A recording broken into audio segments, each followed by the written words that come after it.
charts look mean. Flipped a quick trade, now the tank's full clean. Options popping, pockets getting fat. Dipped and ripped, now I'm sitting on that trackside spot with a cooler full of gold. Burning through cash like the tires on the road. Fast money, cold beer, high stakes, no fear. 5-day run, now the weekend's clear. Burn it up, rev it loud. Girls dancing in the crowd. Ain't no bears in this town, just bulls and blacked out rounds. Turn 4 drift, rubber smoke in the air. Just like my trades, I don't play fair. Throttle wide open, never lift, no brakes. Hitting every green light, stacking up the gains.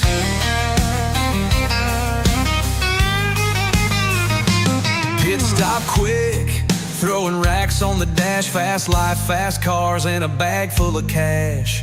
Ain't no yellow flags, we don't slow down. Whiskey in my left, trading ticks on the ground. A wind light flash and bankroll stacking. If you ain't first, you last. No crashing. Fast money, cold beer, high stakes, no fear.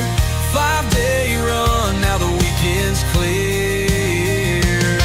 Burn it up, rev it loud. Girls dancing in the crowd. Ain't no bears in this town, just bulls and blacked out rounds.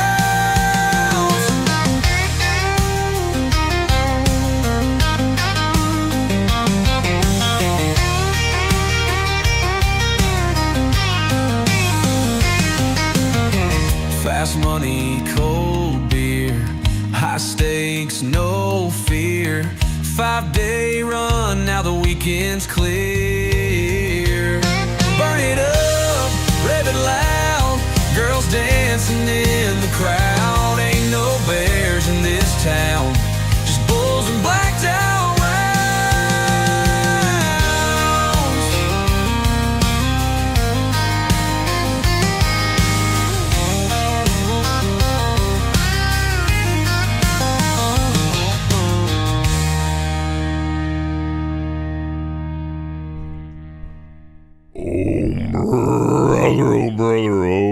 Brother.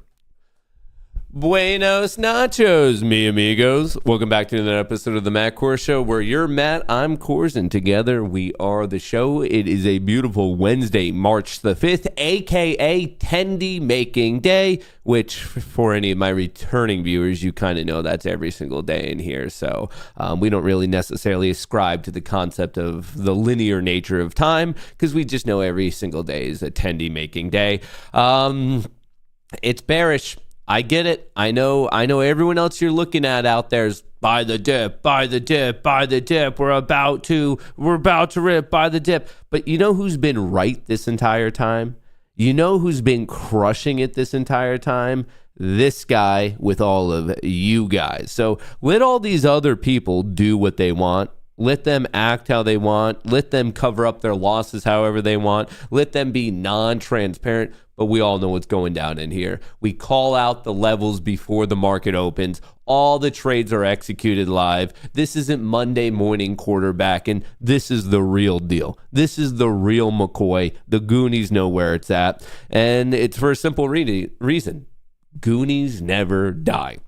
Folks, I appreciate you joining me at the butt crack of dawn. Here we are getting up before the farmers. Here we are getting up before the roosters going cock-a-doodle-doo. We are here. We are ready, and I'm stoked. I'm excited where today's gonna go. I have some interesting predictions, some I guess future forecasting. Basically, I went into the future, figured out what's going to happen, and I brought the information back to share it with all of you. I can't even come up with a cute thing of like, oh, I talked to my crystal ball. No, folks, I'm a time traveler. I'm going to be completely honest with you. Some of you are going to believe it. Some of you aren't going to believe it.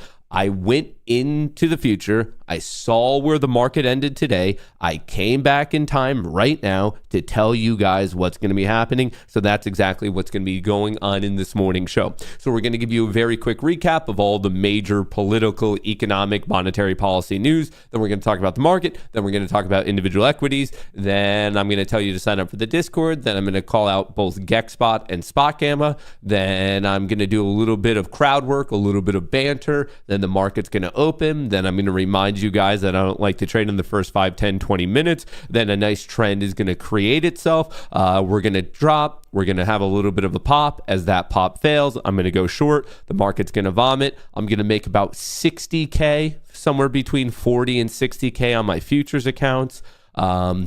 I'm going to make about 10 to 15K on options. That's all going to be kind of done by 10:30, 10:45. Then I'm going to kill time for the rest of the stream. Just a little bit of banter back and forth, couple jokes here and there. Then 11 a.m. is going to hit. And I'm going to say peace. And that's going to be it. So I just want you guys to be set up for what in the world is going on today. That's exactly how it's going to play out. That is what is written in the stars. I hope that sounds cool to all of you. If you haven't already, don't forget to like, don't forget to subscribe. That stuff really, really, really does help me out.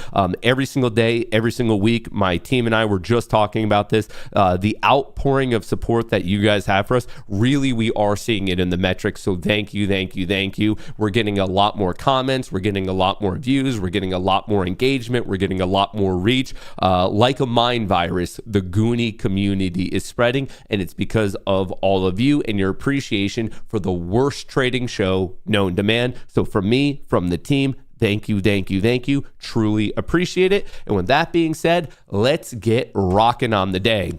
What is this? German stocks add 3.3% amid plans to overhaul debt policy and hike defense spending. I don't think that's really going to impact any of us today. What we really want to talk about is the old US of A market, the one that bleeds red, white, and blue. Might be a little bit more red today, though. Stock futures bounce after big two-day loss, but weak jobs data weighs sentiment. Let's see if the intern at CNBC updated. They did. S&P 500 futures give up gain as tariff uncertainty. Weak jobs data weighs in on sentiment. We did get the ADP number today. I will be sharing that. But before we do, here's a little looky-see at the situation. Around 5 in the morning, we were decently green. I mean, if you look at the SPY, we were up by about $5-ish. The Qs were up about $5-ish. And right now, the SPY, SPY, the ETF tracking the S&P 500 actually just went red, and the Qs are not far away from it. What I find to be particularly concerning is you have an elevated VIX. The VIX is like Gandalf, you shall not pass. It is strong as fuck. It is the Hulk on steroids, but it's not the green Hulk where it's bullish. It's more of that new Hulk on the Marvel movie that no one's watching. The red Hulk, which is Harrison and Ford, which is really kind of a strange switch up because he just did Shrinking and now he's the red Hulk in a movie that no one liked. Anyway, I'm blabbering. You get the point. It's not a green Hulk. It's a red Hulk. It's Gandalf. Imagine if Gandalf hit the gym and did a little bit of trend. That's what we have going on right now. Volatility remaining elevated. What does that mean? Means the bears are still pretty much in control. Price action is unstable, as in look for those big movements, the big swings, the big gyrations, and it's going to be interesting to see how it plays out. Also, side note, Bitcoin holding pretty strong right below 90,000. There's quite a bit of excitement going into this crypto event tomorrow. There's a giant political crypto event where all the who's who's and the hers and the she's and the theys of the crypto sphere, they're going to be meeting with all the politicians tomorrow. Saylor's going to be there. Armstrong's going to be there. So I think going into this event, there's quite a bit of excitement, obviously on the expectation that something very positive is going to come out from it, potentially as early as Friday, but maybe it gets announced this weekend. Of course, there's a risk that nothing happens, but that's exactly why we're seeing strong crypto right now, specifically strong Bitcoin, strong MicroStrategy. So we could talk about that in a second, but let me get you really prepped up for what's going on. So in terms of the news, let me just add this backdrop. The 5-minute, 10-minute, 30-minute, and 4-hour are all bearish on the futures market for the S&P 500. Same thing with the NASDAQ. 5-minute, 10-minute, 30-minute, 4-hour are currently all bearish. So as we're going through this morning's prep, please understand that is the backdrop that we are currently dealing with. So the hot news of today really started last night. Trump hails tariffs as U.S. economy barrels into trade war. We are about 24 hours into a trade war, and it seems like we're all losing, but it seems like the U.S. is losing a little bit less. If you don't make your product in America, however, under the Trump administration, you will pay a tariff, and in some cases, a rather large one. Other countries have used tariffs against us for decades, and now it's our turn to start using them against those other countries. On average, the European Union, China, Brazil, India, Mexico, and Canada, have you heard of them? And countless other nations charge us tremendously higher tariffs than we charge them. It's very unfair. India charges us auto tariffs higher than 100%. China's average tariff on our products is twice what we charge them. And South Korea's average tariff is 4 times higher. Think of that, 4 times higher. And we give so much help militarily and in so many other ways to South Korea, but that's what happens. This is happening by friend and foe. This system is not fair to the United States and never was, and so on April 2nd, I wanted to make it April 1st, but I didn't want to be accused of April Fool's Day. That's not. How dare we accuse him? Money. But we're going to do it in April. I'm a very superstitious person. April 2nd, reciprocal tariffs kick in. And whatever they tariff us, other countries, we will tariff them. That's reciprocal, back and forth. Whatever they tax us, here, we will tax them. This was pretty much the entire vibe of last night. The left side of your screen, aka the Republicans, the GOP, got a good hamstring, good quad workout in by squats all night, up and down, up and down, up and down, claps, claps, claps, claps, claps, claps, while this side stays seated the entire time and in fact did not get a good workout in. Super awkward, like just, I mean, this is picturesque. It's so symbolic of the current bipartisan world that we are in, like just high tensions between the left and the right. This is literally picturesque. If they do non-monetary tariffs to keep us out of their market, then we will do non-monetary barriers to keep them out of our market. There's a lot of that, too. They don't even allow us in their market. We will take in trillions and trillions of dollars and create jobs like we have never seen before. I did it with China and I did it with others, and the Biden administration couldn't do anything about it because there was so much money they couldn't do anything about it. So that was the general gist. There was major themes, but it had a lot to do with like just basically this new term that they're throwing around, Trump's protectionism of the U.S. That's the hot term. Of course, just him not only being the commander-in-chief, but also being the comedian-in-chief, as you'd imagine. He did have some pretty funny jokes. A lot of people are saying the Pocahontas line was the strongest piece of comedic commentary all night, and I have to agree, it was hilarious. With no end in sight, the United States has sent hundreds of billions of dollars to support Ukraine's defense. With no security, with no anything.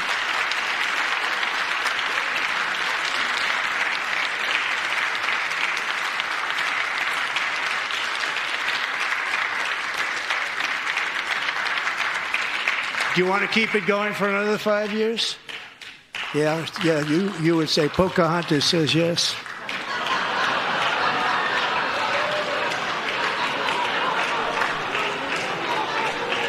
Oh, dude, if looks could kill, she would have sat like she is so pissed.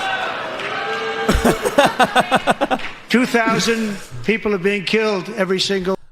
Side note here, there's a couple people who've reached out to me in my DMs who've accused me of being racist and sexist for finding the Pocahontas joke to be absolutely hilarious. and not many of you. I've gotten like maybe in the realm of like 10 different DMs accusing me once again of being racist or sexist for finding the Pocahontas joke to be just absolutely hilarious.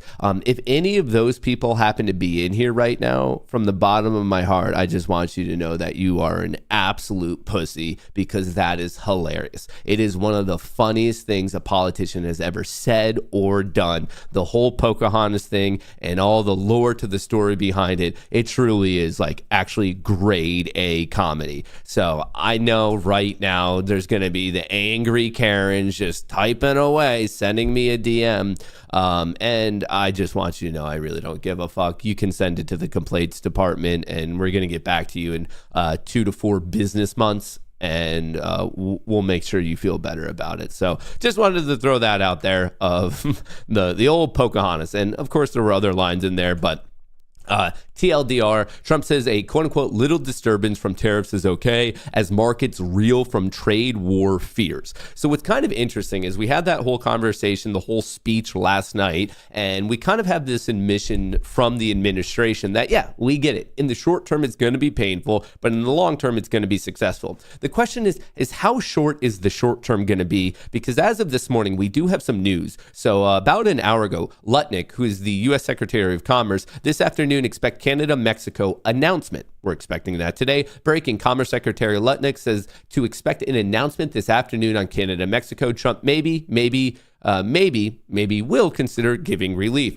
Lutnick, it will be 25%, but may be some categories left out. So we are anticipating something this afternoon with a direct relation to tariff. So I just want everyone to be on the edge of their seat pretty much all afternoon, especially if the market's still open. Pay attention to that. Have up your favorite news source, whatever is the fastest, because we are anticipating something related to tariffs, Canada, Mexico. We also just got a little piece of breaking news. Let me read this for you. Mexico's President Sheinbaum, if tariffs continue, Mexico will reach out to Canada. So we have a bit of news on that front too. So it's as it's been for days and weeks now, what's going to be driving the market either higher and higher and higher or lower and lower and lower? It's all going to be relating to tariffs and the immediate tariff, trade war, drug war updates.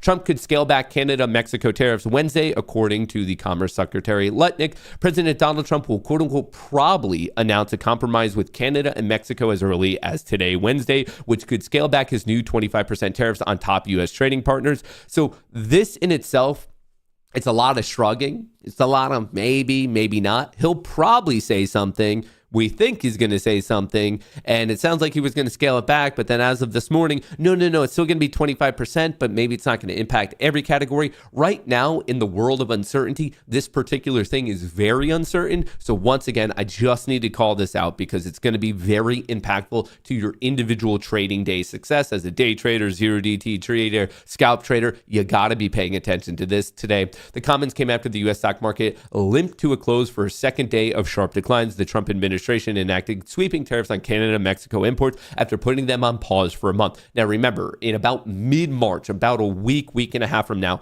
there's going to be new tariffs related to the world of steel and aluminum. And then at the start of April, like we just heard from the president, April 2nd, we're going to get the start of reciprocal tariffs. A key thing about the reciprocal tariffs is the fact that they're going to be cumulative. They're going to add on to these current tariffs. They're not going to be replacing it. Now, obviously, we've been talking a lot about Mexico and Canada, but the third major party in here is China. President Xi Jinping's growth goal will need big stimulus if trade war escalates. So it's kind of interesting right here. China sets bullish growth goal of about 5% despite U.S. tariffs.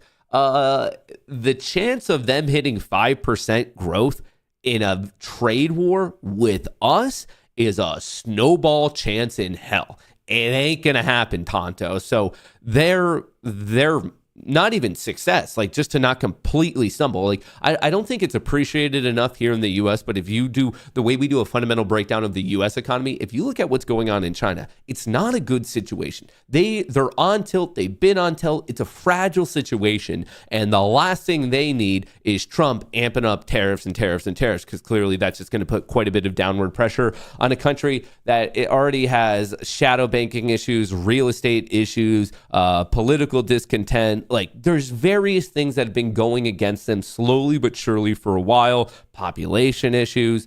There's just serious problems. And the question here is, at what point are the tariffs going to end up being the straw that breaks the camel's back? But instead of being a straw, it's more of like dropping a giant steel bass piano on this poor camel. That's the situation. So I'm a little confused here. China coming out saying we're going to hit 5%. I think anyone that has a functioning brainstem is saying, how the fuck are they going to pull that off? But obviously something to just pay attention to, because this is the third person in the group of Mexico and Canada that are majorly hitting with tariffs. And of course, you could talk about the EU and the UK. That's going to be a little bit more in the world of reciprocal tariffs. But anyway, with this, you got to pay attention to. It's the third major one. Obviously, we have more rhetoric coming out of Trudeau specifically saying, if you tariff us, we're going to be tariffing you back. And that led to an absolutely hilarious situation yesterday. I did cover this up in the update video. It happened right before the speech, but right here. Please explain to Governor Trudeau of Canada that when he puts on a retaliatory tariff on the U.S., a reciprocal tariff will immediately increase by a like amount. So this was right after Trudeau had a press conference and saying, hey, we're the U.S.'s best friend and they're starting a trade war. We're going to retaliate and tariff them back. And then obviously Trump just popping off on Truth Social. Absolutely hilarious. But it is leading to quite a bit of uncertainty, which is leading to quite an elevated volatility. I mean, the VIX just loving 24. Not that long ago, we could barely get above 16. And now we're in the mid 20s like it's nothing. And we're just completely reverting these huge pops. I mean, look at the close yesterday. I mean, we had all these 0DTEs get called. We had someone really get a huge amount of longer dated puts. And right now, even with the conference pump right here, look at exactly where we're going. We're going right back to that closing value. The opening is gonna be crazy. All right, moving on to some of the major things of today to pay attention to. So ADP non-farm employment change, they expected 141 and we came in at 77. That's not good. That's a huge miss. Once again, representing economic weakness, representing a softening labor market. So from a job perspective, we are seeing a weakening economy. And I did cover this in better detail in the update video. But remember, when inflation is high and persistent and you have a weakening economy, a contracting economy, it's not just inflation, it's stagflation. And that is not where you want to be. As cool as it sounds like you're in some like Nordic country talking about, I don't know, some cool reindeer shit. Stagflation is not that cool. In fact, it's absolutely horrible. And right now we're getting some cracks in the foundation in the economy that are suggesting we might be heading that way. I do want to let you know a little bit later on, we're getting service PMI and we're getting also non-manufacturing PMI and prices, and a little bit later crude oil inventories. Tomorrow's a big day for our friends across the pond. We're going to get the ECB, the European Central Bank's interest rate decision. That's the equivalent to our Fed, just for those people over there. And then also on Friday, that's the big day for us. An hour before the market opens, we're going to be getting the non-farm payroll. We're getting really the unemployment rate. And then also Chair Powell, the chairman of our Federal Reserve, actually now has a conference at 12:30. So Friday is going to be a big day here on top of all the other craziness. To make it more fun, we're still in earnings season. CrowdStrike just reported last night. Not so good. CrowdStrike falls 9% on disappointing earnings forecast. That's not what you wanted to see. But my attention really for the remainder of this week is Broadcom and Costco. So Broadcom, a very large company, the second biggest semiconductor play. This is a top 2025 company. Broadcom, ticker symbol AVGO, reporting after the market closes tomorrow, right before the whole unemployment report on Friday. And then also Costco, very much a company that we all know. A lot of people trading it. Also gives you particular insights into the current strength of the consumer. So watching that. But once again, those are coming out tomorrow. JD.com might be interesting to pay attention to tomorrow morning, just because this is a Chinese-based company, and with the tariffs war, who knows what they are or aren't going to say. So I just wanted to call those out to all of you. If you haven't already, sign up for the Discord, sign up for Locals. Your first month is free.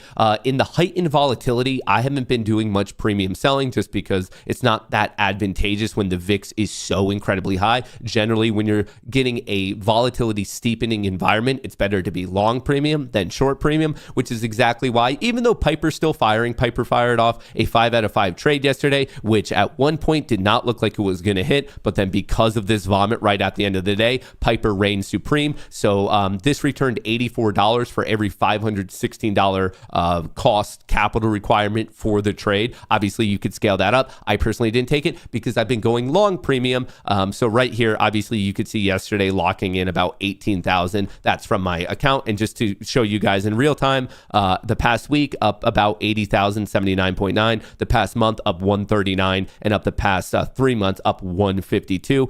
Really, the month of February, I absolutely crushed it. January was a little bit rocky. It was basically break even, but with the rise in volatility, it's been the perfect opportunity to absolutely pounce. So I'm showing you my account in real time because sometimes you got to put your money where your mouth is, especially when you're telling people to get into your trading Discord. So right now, not only am I showing you my real-time trades, you can ask anyone in the Discord. These are all called out in real time, and I show you the entry, and then later when I get out, I tell you when I get out. It's none of this Monday morning quarterbacking bullshit, and just to prove it to you, that's why I give away a free month to everyone. So right now, if you sign up, join the Goonie Trading Discord for free. You get full access to everything, the Piper signal, my day trades, my swing trades. If you watch the stream, you see all my future trades. We have private lectures that you're going to get. You get full access to everything, and all you have to do to get that full access is use that promo code Goonie, pinned to the top of chat in the description of the video. When you sign up and you become a supporter, you're going to see a giant Goonie Discord button here, and also the second pinned message has the link. That's how you get into it. I just want to let you know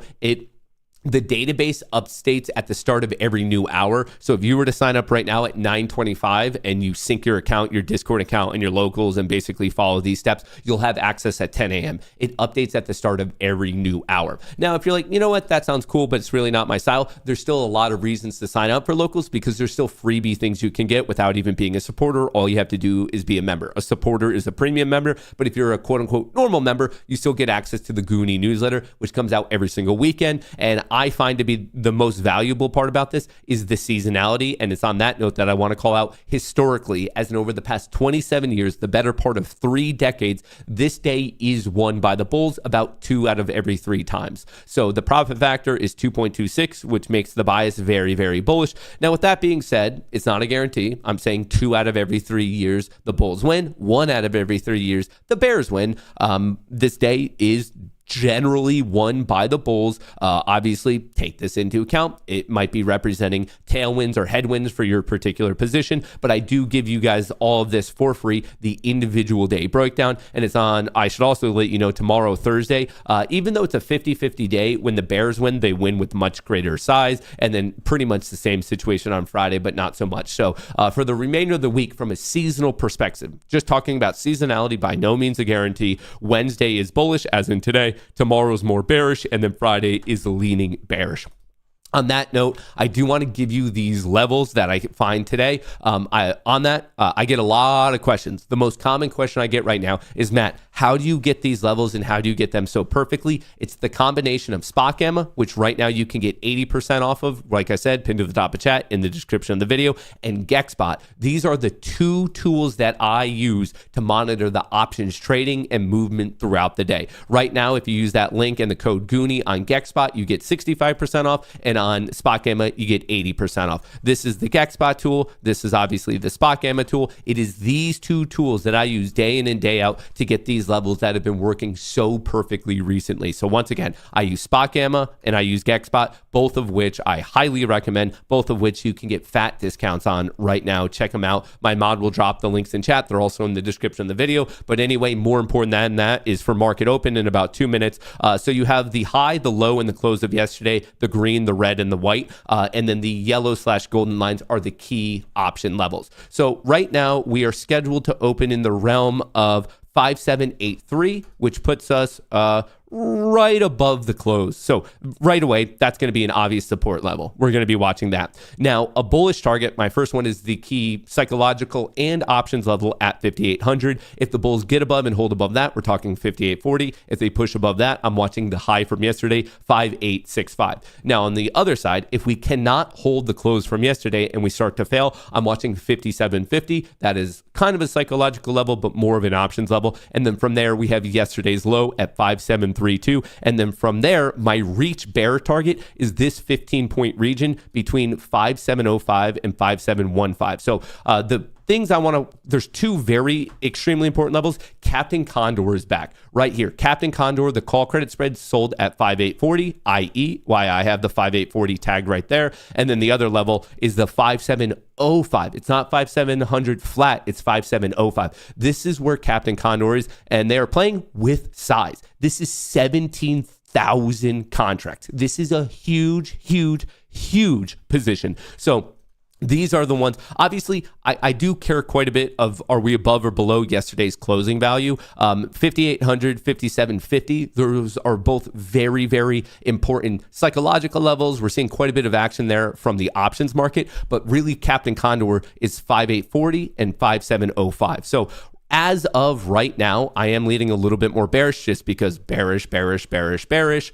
Let me show you this. Bearish, bearish, bearish, bearish. So I'm seeing the general trend as of market open. It's bearish, but once again, that doesn't really matter the most to me until we get the market open, which is exactly what we're going to be waiting for. And as that happens, we're going to be able to monitor the options market and see what the flow is. But I just wanted to call these levels out to you because we've been crushing it with these levels lately. They have been spot on day in and day out. You guys are seeing them, the bounces, the rejections, the follow throughs. They've been pretty much as perfect as you can possibly get them. My major prediction for today is a failure of the close, a push to 57.50, a bounce, a dance, and then a puke pretty much to 57.15. That is what I'm looking for today. But of course, I'm going to let the market dictate what I actually trade. And on that note, dingity, ding, ding, ding. The world's largest casino is now open. Best of luck to all. Play responsibly, and if not, have fun.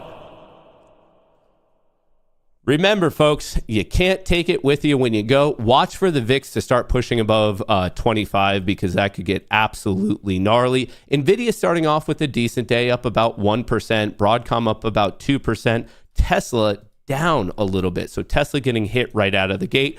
Speaking about right out of the gate, let me reload this just so I can get the options flow going for all of you. I'm not attempting to rush any trades right now. I want those first 10, 15, 20 minutes of data to legitimately play out just so I can feel a little bit more comfortable about what in the world is going on. Let me throw up the 5 second. The SPY getting a pop out of the gate. Let me try this again. Let's do this. Come on. I'm just trying to make it so you guys can read it a little bit more. Mag 7 dipped and popped, but once again, we're like a minute into the day. So this is not the end all be all trend. Remember, there's a lot of time left today. But the backdrop of the day is obviously tariffs, which we are expecting an announcement from Trump today on in this afternoon. Howard Lutnick, the U.S. Secretary of Commerce, is suggesting that maybe there's going to get a bit of a breather in the situation. But obviously, if that doesn't come to fruition, we're going to be hitting unmet expectations, and then that could get really, really brutal. So, I just want to be careful with that. I want to call that out. Be careful trading this afternoon because most likely there's just going to be at a random point this afternoon an update that causes the market to either rip or to dramatically dip. So just be on your toes for that, AKA make sure you are using your freaking stop losses. Whenever you have positions that are pretty solidly in profit, I highly recommend having a break-even stop loss just to be protecting yourself, especially in heightened volatility environments like this, And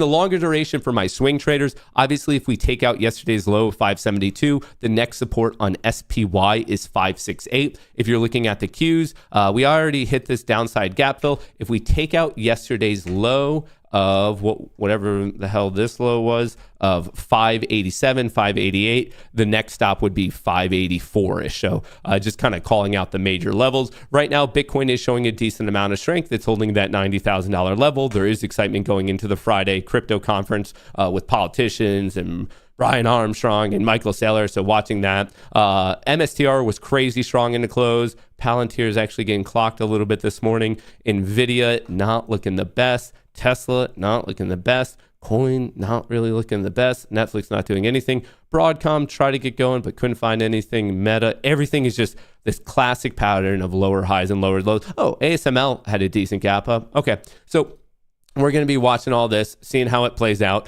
I have these levels for all of you. Right here, we are just dancing above yesterday's closing value, which this is going to be the first level of support. If this cracks, my first bullish target, or excuse me, bearish target, obviously to the downside, would be 5750. If this holds and we start to bounce up, I'm watching 5800.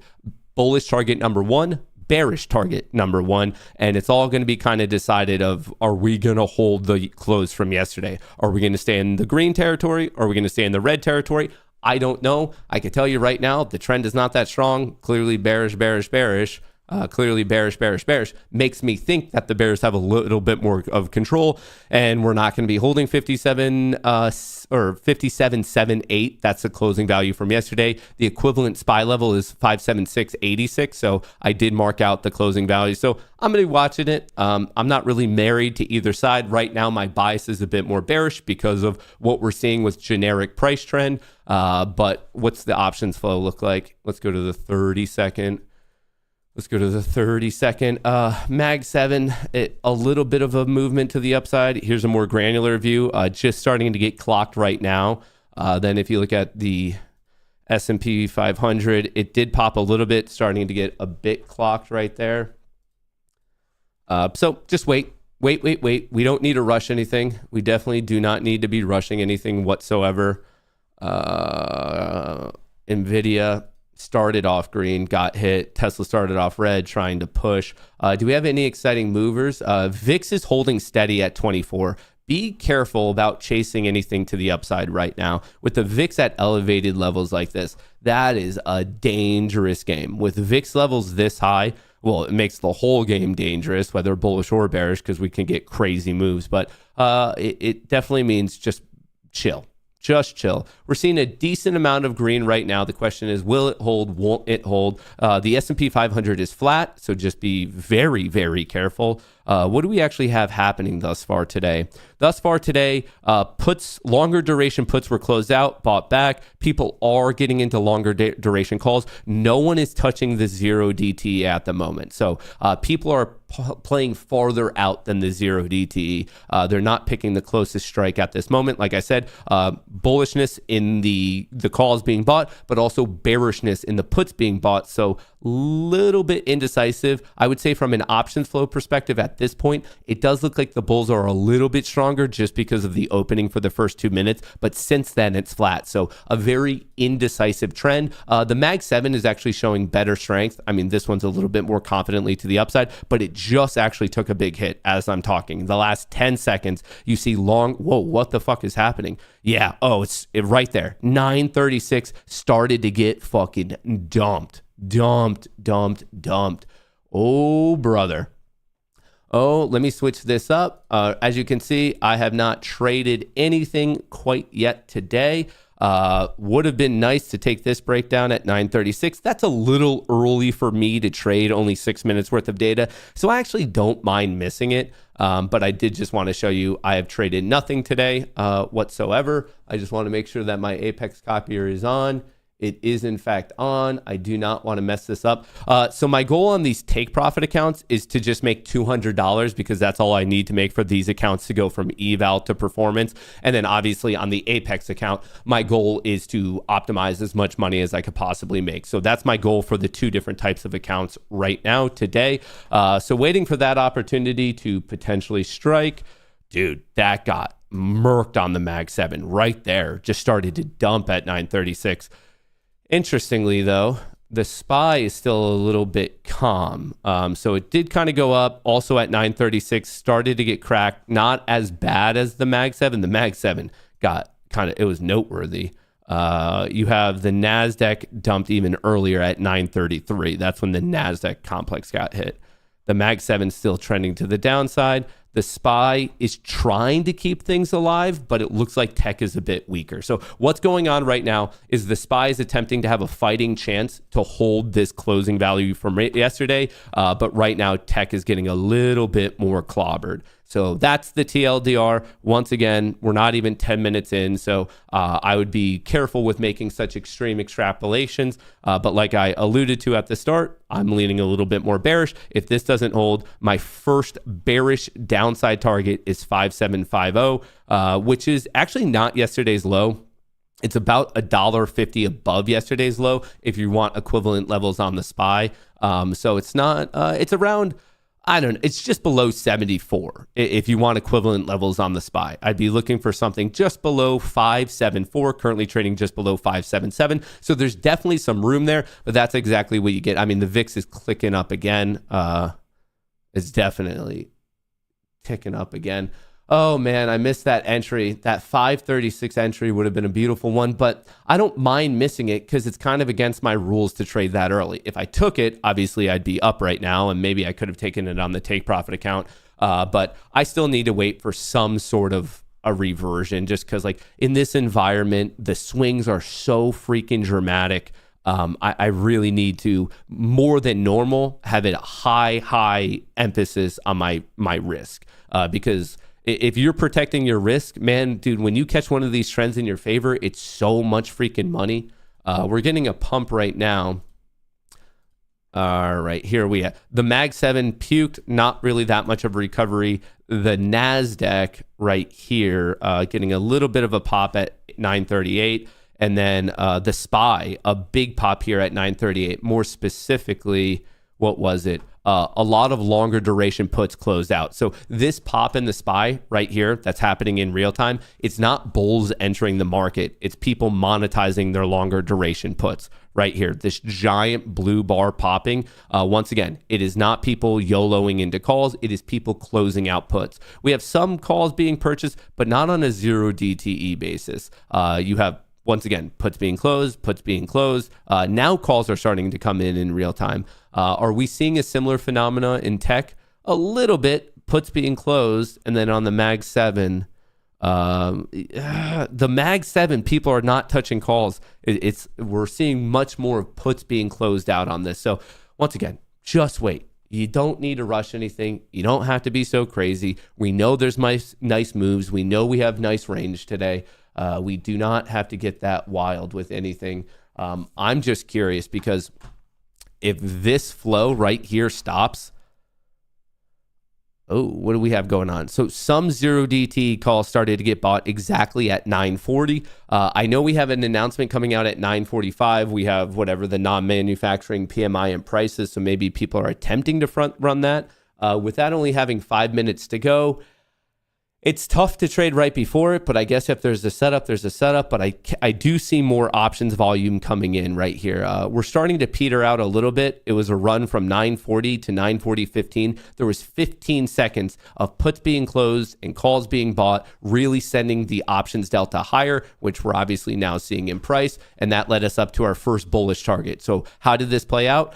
Basically support, refused to break down from that closing value and exploded very rapidly up to my first bullish target. If you played it, this is a very nice level. You could probably be done on the day. If you were aggressively playing that in the futures market, the 0 DT market, whatever it is, that's my first target. You could take all your money and enjoy the rest of your day. You could scale out and maybe look for this next target. But right there, first target hit. Bullish target number one, obviously hit, clearly hit. Will it break and continue? I don't know. Will it get rejected and fall back down? I don't know. That's not really, in my opinion, how you play this game. And in my opinion, you just mark out the key levels and then you have the bull case and the bear case from that key level. And as soon as you start to trend in one direction or the other, that's how you appropriately play it. So right here, all I could tell you is this is resistance. We might break and run. We might get rejected and fall right back down. Obviously, my next level is 58.40. That is the big iron condor, the Captain Condor. This is the call side of it. And then if we get rejected and fall back down to 5778, that is just the support that is currently being created from yesterday's closing value. So It's as basic as that. You have a bull case, you have a bear case, and you play it accordingly. I haven't done anything today. I just wanted to wait for whatever the crazy market open insanity was going to be. And actually coming back when I was kind of crying that I didn't get in at this 936 short, I mean, I would now be underwater from it if I went short at 936. I could have tried to take this breakdown, would have quickly been up about 75 points. But if I wasn't careful about getting out on this second standard deviation recovery right here, I would have been screwed. So I'd already be underwater, and I'd be hoping that we're not going up to push VWAP. So this is exactly why I have those rules, is effectively to protect myself from myself, because I would have probably been most likely caught up in this push. And who knows, maybe I would have locked in a loss at this point. Maybe I'd be underwater praying for it. I don't know how I would have handled it in real time, to be completely frank with all of you. But this is exactly why I create these rules, is because I've seen this craziness enough that I'm just, once again, trying to protect myself from myself. The 5-minute, the 10-minute, and the 30-minute and the 4-hour on the NASDAQ are all bearish, but I do want to point out we bounced right off of this clear support at 20,325. So we just tagged it and a big bounce in the NASDAQ, while the ES really is still within this range. I'm looking at this large range created between 3 and 330 of yesterday in the lower left of your screen. We didn't really hit the low. Obviously, we didn't hit the high, so just kind of waiting. I see the 5 and the 10 are testing to maybe go bullish, but I think there's funkiness. I know there's funkiness currently going on, because we saw this big change in options. Calls being bought, puts being closed, and then that faucet turned off at 941. Since then, been going flat. So waiting for that next trend. Waiting for that next potential trend. 5-minute, 10-minute. Well, that's bearish, bearish, bearish. That's bearish, that's bearish. All right, I'm just doing some sanity checks for myself. I'm doing some sanity checks for myself of how I want to handle this. We're getting some range today. Don't be surprised here. We ran right up to resistance and now we're struggling. Of course, it might recapture it and hold, but you should not be surprised that we stalled out right at this level. It was literally called out to all of you right before the market opened. I called this level out. You saw it. I gave you the reasoning. It was a key psychological level. It was a key technical level. It's actually now aligning with even more stuff. So don't be surprised that we ripped all the way up there and stopped. Folks, this isn't just going to be random. Of course, people are going to react at levels that are so impactful for their own option plays. And when you see so much open interest at 5,800, it's natural that when we pop up there, those players are going to react for their stuff going from out of the money to in the money. And then you get the self-fulfilling prophecy, people hitting the cash register, locking in their gains. You can see that visually right here, locking in their gains. It popped up. They stopped the buying. The aggression was lost. And now maybe it gets a second win, or maybe it gets smacked all the way back down to 5,778. At this point, we did just get a report. What was it? What was it? U.S. S&P Services PMI final 51. The forecast was 49.7. The composite PMI final 51.6. The forecast was 50.4. So both of those beat, and that actually just kind of caused the market to stall out. So people were almost front running that. That report came out at 9:45, and we ran from 9:39 to 9:41. So there was 3 minutes of bullishness heading into this. Then the actual announcement kind of became nothing in a weird way. NVIDIA not doing the most. We have VIX. VIX ran up, kind of getting hit a little bit right now. MSTR is actually looking pretty good. Palantir, NVIDIA, Tesla, Coin, Netflix, Broadcom, Meta, ASML, Microsoft is having a good day. Apple, not so much. Okay. Okie dokies. Okie dokies.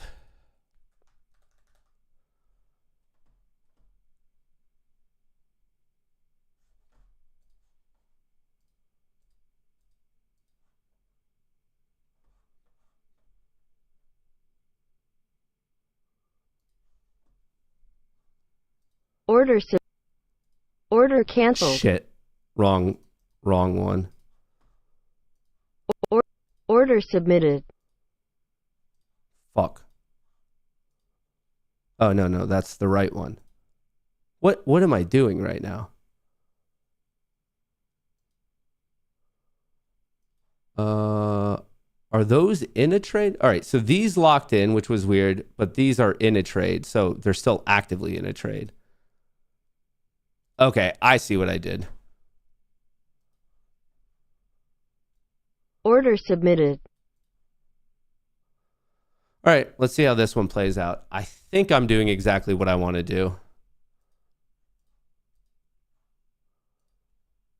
68, 58.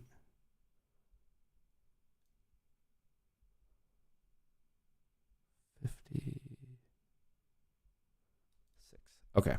I'm where I need to be.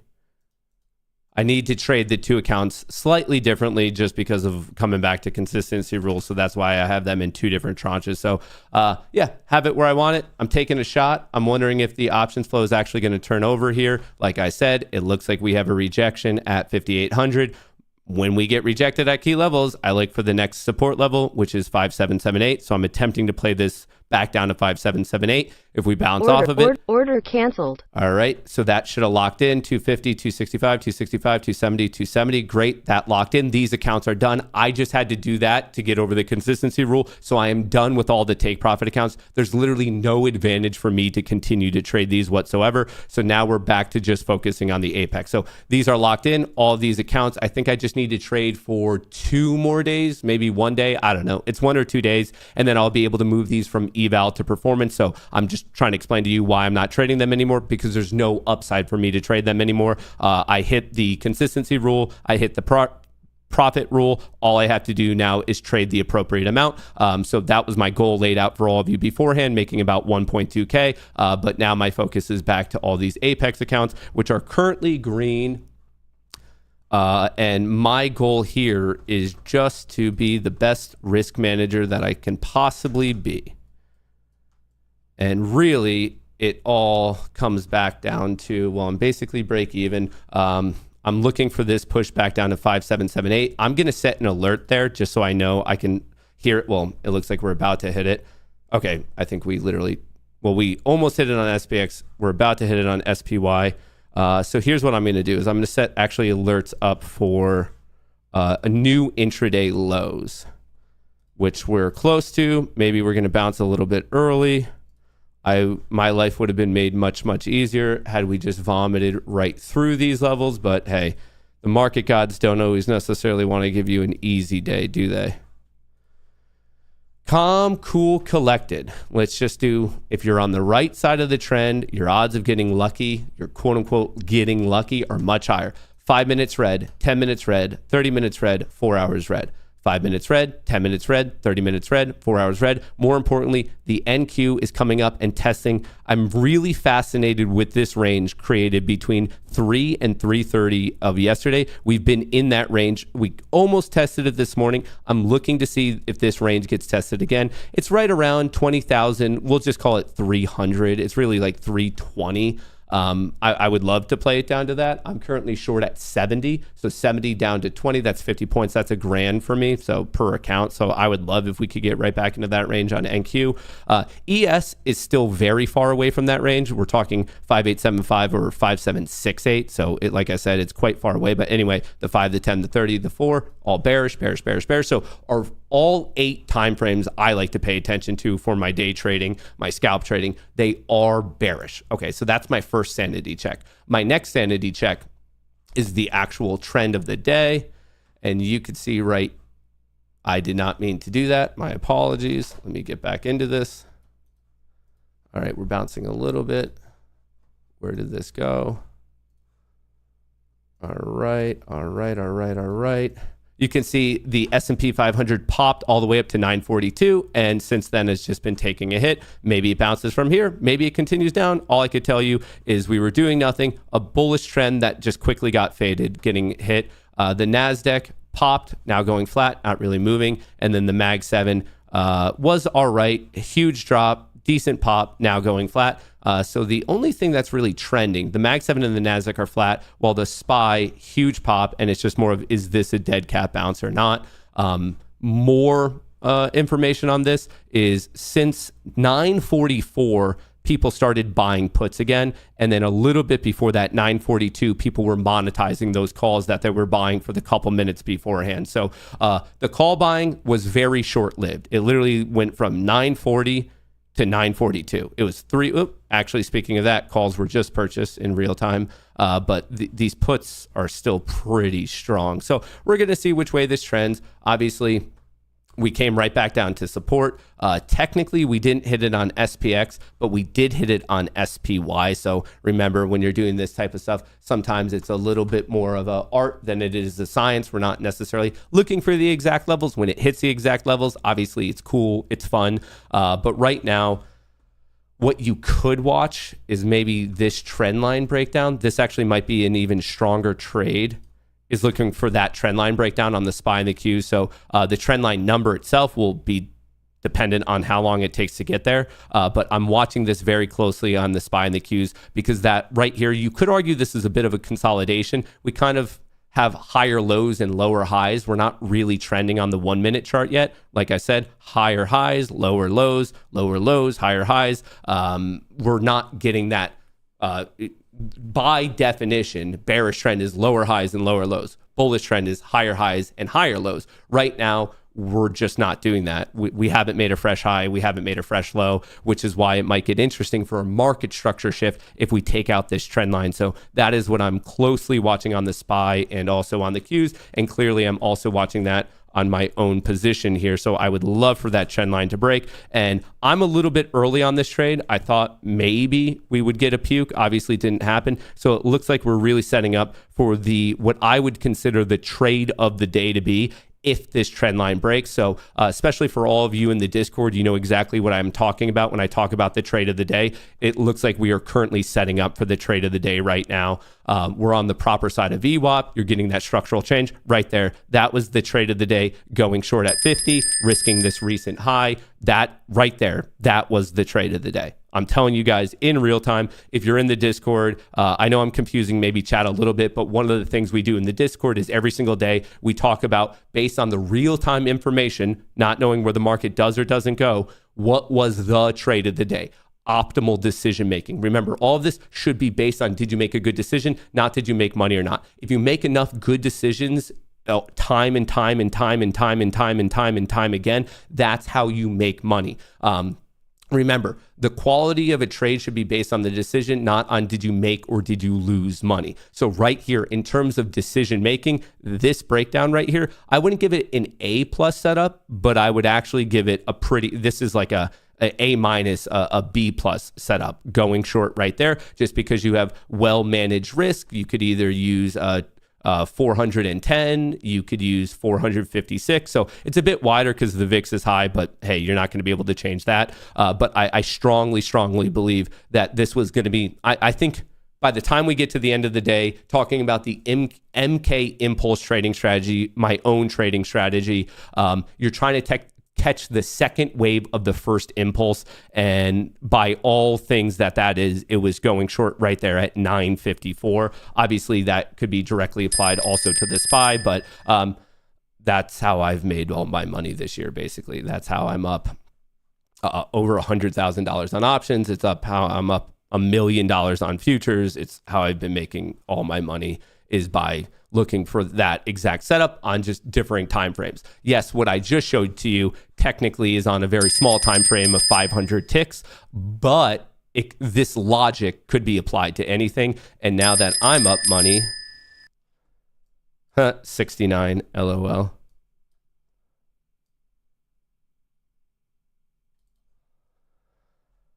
Oh, how much money am I up? All right, I am now taking all risk off the table. As in, I don't really care where this goes. My worst case scenario is break even. You guys, if you watch me trade at all, not only am I the best fucking trader in the entire goddamn world, but the reason I can pull that off is because of aggressive risk management. Aggressive risk management is how you make all of this money. The money I'm currently up $800,000 in these accounts after already taking out $240,000 from December 2nd until now. I have a 100% return on $1 million, as in I am up $1 million. That's how I pulled it off. I'm telling you guys, I'm giving it to you. I trade in front of your faces. None of this is hidden. I'm giving you all the secret sauce. I don't know how to be more evident about what in the world is going on. And I know it's sometimes it's seemingly, hang on, I might need to manage this before I go into teaching mode.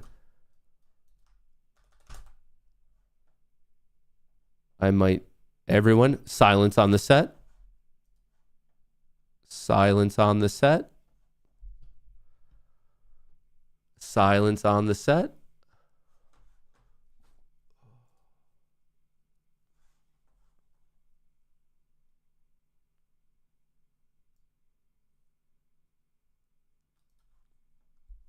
I need to watch this. Fuck. There's strong statistical evidence for playing the bounces out of this second standard deviation price movement. Early in the mornings, I find that it is, and this is anecdotal, I don't have the exact odds because this is like such a weird way to say it, but I find in the morning on the first impulse that it is tested again, which is kind of what I'm watching for. But if it is a strong bounce out of it, obviously my finger is on the trigger to just close this. I'm not going to be losing money. It's just the question here is how much money am I going to make? And I've seen it a lot. I'm just hoping that we don't have this vicious bounce back up, which it does appear to a certain degree we might be having. Come on, just fall. Is it coming for me? I'm making money. The question is how much money? The question is how much money? Fall. Come on, just fall. Just fall. Just fall. All right, here's a look at all the flow. Let me put this back together. We're now flat. Obviously, the options flow puked, but now we're flat. The NASDAQ puked, now we're flat. The Mag 7 very much puked. Holy shit. Something in the Mag 7 just got destroyed at 954. One of these, Apple, Amazon, Google, Meta, Microsoft, NVIDIA, Tesla. Of course, it could be a combo.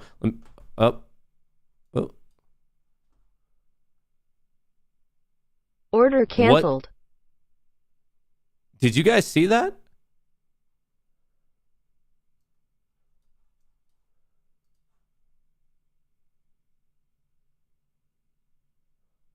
What the fuck was that? It just skipped my stop. You guys saw that I had my stop in profit. What the fuck was that? All right. We have to have news. Oh, durable goods just came out? Durable goods revised, actual 3.2, forecast 3.1. So we have, it literally just like skipped over it. Well, that's why you have a stop in, is once again, to protect yourself, as I've been pitching to all of you. But I was in profit, and now it's actually saying I had a loss on all of these. That was fucking wild, dude. It literally just skipped over it. We were like paused there for a second, and it just, I don't know, whatever. This is why you protect yourself. This is 100%. Look at that. The 10 a.m. announcement just going fucking wild. Well, now we might be coming back to how did this actually play out. Look at that. On the announcement, the bots just went crazy. Absolutely fucking bonkers to the upside. Yeah, everything popped on that, but it might just get faded. Yeah, we were right in that danger zone, and now it's quickly getting smashed right back down. Wow. I can't believe it skipped over me that aggressively. But once again, I guess if it didn't, I'd be like seriously down right now, which, you just saw a real-time example. That's why when things go in your favor, you will aggressively move your stops to break even, or ideally in profit like I did. Mine were in profit by about 15 points. I should be up about $300 per account, but I guess I got an absolutely horrible fill. And you guys saw it all in real time. All right. Order submitted. We're trying it again, pretty much getting right back in where I was. Pretty much right back where I was, and we're going to see if this is faded.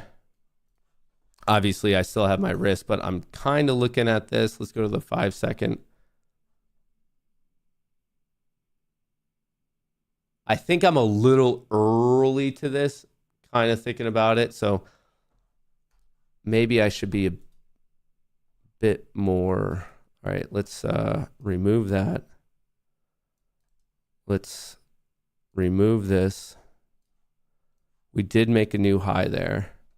All right, so obviously now the major breakout and breakdown levels are the intraday high and low. So the market dramatically overreacting to that 10 a.m. announcement. We just had a data drop. Got faded. Oh, fuck. Oh, I just don't want to do something stupid from here. That's my major goal per day, is just to not do dumb shit. I just got a little bit of I try to follow the signal on the reversal. I wasn't randomly going short. I have a signal over here that said, okay, we're below VWAP. We're showing weakness. Go short. Use the recent high as your risk. The issue here is that recent high is pretty far away. So I'm just, I mean, if it looks like this might be where my gut has to come a little bit more into play, and if we are heading out there, I might need to cut it earlier to save myself a little bit of money, because we're shooting up, and we're shooting up aggressively. My bot on the break of 80, my bot said go short. The issue is you can see also where my risk is, which is considerably far away. So I wonder, I mean, it's kind of taking a risk. The bot said, yes, take that short. I don't mind that at all. I'm just following the bot. What I do mind is the bot's also going to tell me to use the recent high as risk. And this recent high is far away. So like, if it is looking strong, I might need to cut this early just to try to save myself a little bit of money. But I'm just praying that the bot knows what's going on. I'm praying the bot knows what's going on. Obviously, dude, that happened. So it was almost stalled for a second, and then just everything ripped. I feel very, very grateful for having the stop in that I did, because that would have been fucking dramatic. All right. What I want to see now is, yes, we have an alert for the intraday high. We have an alert for the intraday low. But I'm curious. Hang on. Do I need to manage this? This is trying to build up some steam right here. Do I just want to cut this right now? A little bit of a mini cup and handle going on. Let me check the options flow. It's not really doing a whole heck of a lot. Price is just so jumpy. Come on, stop. Bring it back down. That's what I want to see. Take out this support. Take out this. Here we go. Bring it back down. That was a wild jump. Up, and we're still really, really jumpy. All right, we broke a little bit of this trend line. All right, bring it back down. One thing I want to call out to you is, obviously we bounced here at 10:02. So look for if price does or doesn't hold that. That's a bit of a telling sign. Obviously, that's where we had some buyers step in. Like we had a huge pop, gave it back, buyer stepped in right there. So watching 577, watching 595. But we're just seeing whip all over the place. We're seeing these big ranges once again. So I'm hoping for the best, preparing for the worst. Like I said, I did follow this system. I did what I was supposed to do. The only thing right now is vol so much that these ranges are just fucking huge. So I might try to save myself a little bit of money. I really don't mind the entry. I'm just a bit nervous about how high vol is right now.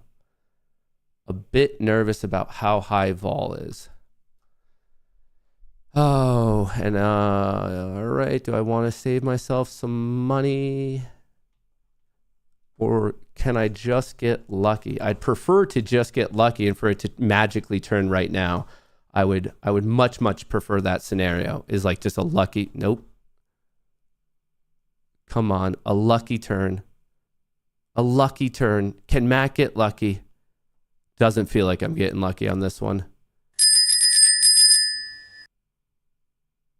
Yep. All right. Order canceled. I had my stop. You got to protect yourself. You got to. That's how you survive this game. I was hoping for this rejection at 5,800 because it popped right up there. Knowing my luck, here's what's going to happen is it's going to get faded here anyway. It's going to overshoot it and get smashed, and we're all going to be able to look back on it and be like, oh, if you held your position, you would have been fine. And that's seemingly how my luck goes. But the reason you don't prepare for that is because if you keep doing that and you're saying, nope, it's going to come back in my favor. Nope, it's going to come back in my favor. Nope, it's going to come back in my favor. If you trade in that manner, it only takes one time for it to not come back in your favor, and it keeps going, and then you blow out and you lose your account. So yes, they're knowing my luck. That's it. And we fade from here, and we end up puking all the way back down to 493 because that's how the luck of the market goes. But the reason you do not bet on that is because it only takes one time of not having the reversal for it to just go, and then you lose your account anyway. You got to think about saving your account in like the long term. So like anytime you can do something to just ensure that you are not blowing out your account, generally that's going to be a beneficial move. You don't want to be putting yourself in the position that you just get cracked. But anyway, the 5-minute and the 10-minute are trying to test green. I'll be interested to see if these end up failing. The 5-minute and the 10-minute trying to test green. The 30 minutes even coming up. This is now the second time we've bounced off of that key level at 330 from yesterday. So we bounced there twice on the NQ. The ES is still very far away. We have a lot of distance to go to the upside. We almost got there on the downside, but right now this 10 a.m. announcement causing things to go a little bit buck wild. And like I said, knowing my luck, this shit's going to fail anyway. Oh, knowing my luck.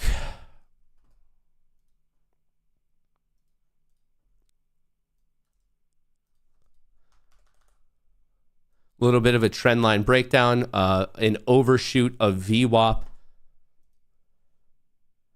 Like I said, it got me out like right here. This is how dirty it is. It slightly overshoots it, and I could have still been in if my stop was a little bit higher, but it is what it is, folks. It is what it is. Be careful. I actually thought what that was. I didn't think that data announcement was going to have that big of an impact. I thought what it was going to be, did something get announced from Lutnick or Trump on the whole tariff situation? I thought it was going to be more along those lines.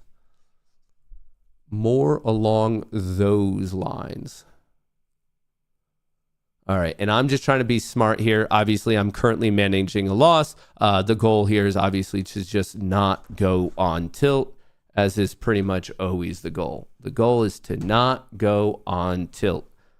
I'll be interested in if we reverse this. I'll be interested if we reverse this, because that means that the 5-minute breakout is potentially getting rejected. So I'm watching the 1005 low. So 20,419 and then 5,799 respectively for the ES and the NQ. Curious if we're going to take those out. Oh, what was that? 19? That, I guess it's technically this low right here.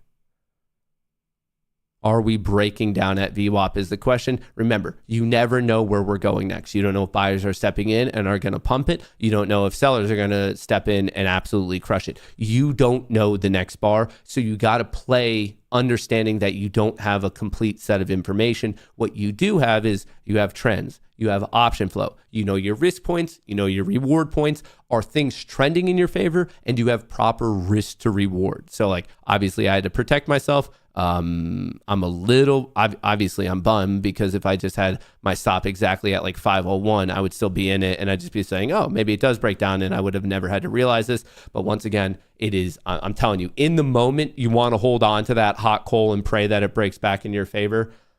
But generally not the move you want. Generally not the smart move. Might be a lucky move, but generally not the smart move.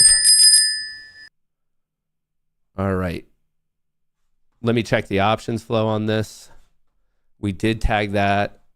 We're about to tag that. We overshot this at 5,800. They snapped it back down. I wonder if it's going to fail. Here's a look at the NASDAQ. The NASDAQ getting hit ever since 10:05.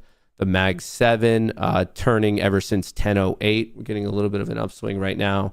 The SPY also getting hit. So price is popping. Options aren't following through on this one quite yet. I see price pop, but look at options are currently flat. NASDAQ, a little bit of an upward movement. Mag 7. We just got to wait. Patience, patience, patience. Patience, patience, patience. All right. And now it actually gives us a better structure to play off of. So I feel much more comfortable now with this. That one happened so quick at 10:06. So now in terms of a structural change, I do feel quite a bit better about this one. And then obviously you could also kind of watch something like that. So this is the current structure I'm watching. And then as I always attempt to do, trying to pair that together. I mean, we're just hugging VWAP. We're just hugging VWAP. What is Flow doing right now?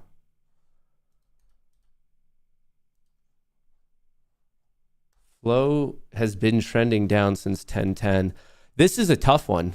It really is. It's just we're dancing at VWAP. We're dancing at a pretty solid equilibrium point. Do we want to hold above it or below it? Could be a shoulder, head, shoulder. Could also just be rising like lows. Decisions. All right. I'm taking a shot at it. Order submitted.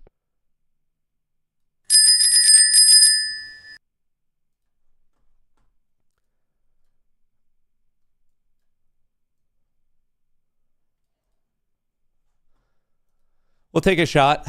All I could tell you is maybe a trend change, maybe a VWAP failure. And if I'm wrong, I have well-defined risk. It's honestly that simple. I don't know the next bar. No one on this planet knows the next bar. All I could tell you is price trend, an options trend, and my risk.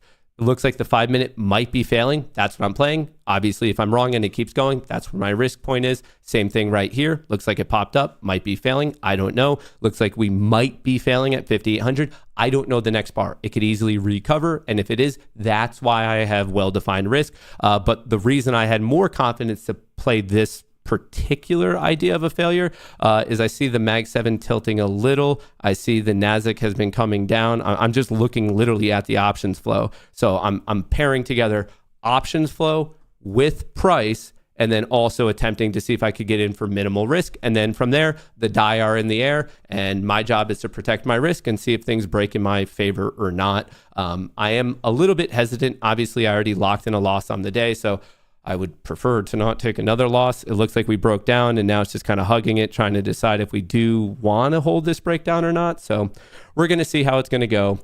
My job now, second trade of the day, after already locking in a 2K loss per account, which is 40K overall. Obviously, I have 20 accounts, is now management. Can I cut this loss by 25%, by 50%, by 66%? Can I get myself back to break even? And the fact that I have a loss, generally when I'm already dealing, playing from like just a poor position as an already loss on the day, I want to be more aggressive of my stop movement. So what I mean by that is on a breakdown of 76, right here, 77, this low at 10:02, I'm going to be really tempted to move my stop to break even, but then I'm confidently going to do it at 323, right here, right where this started.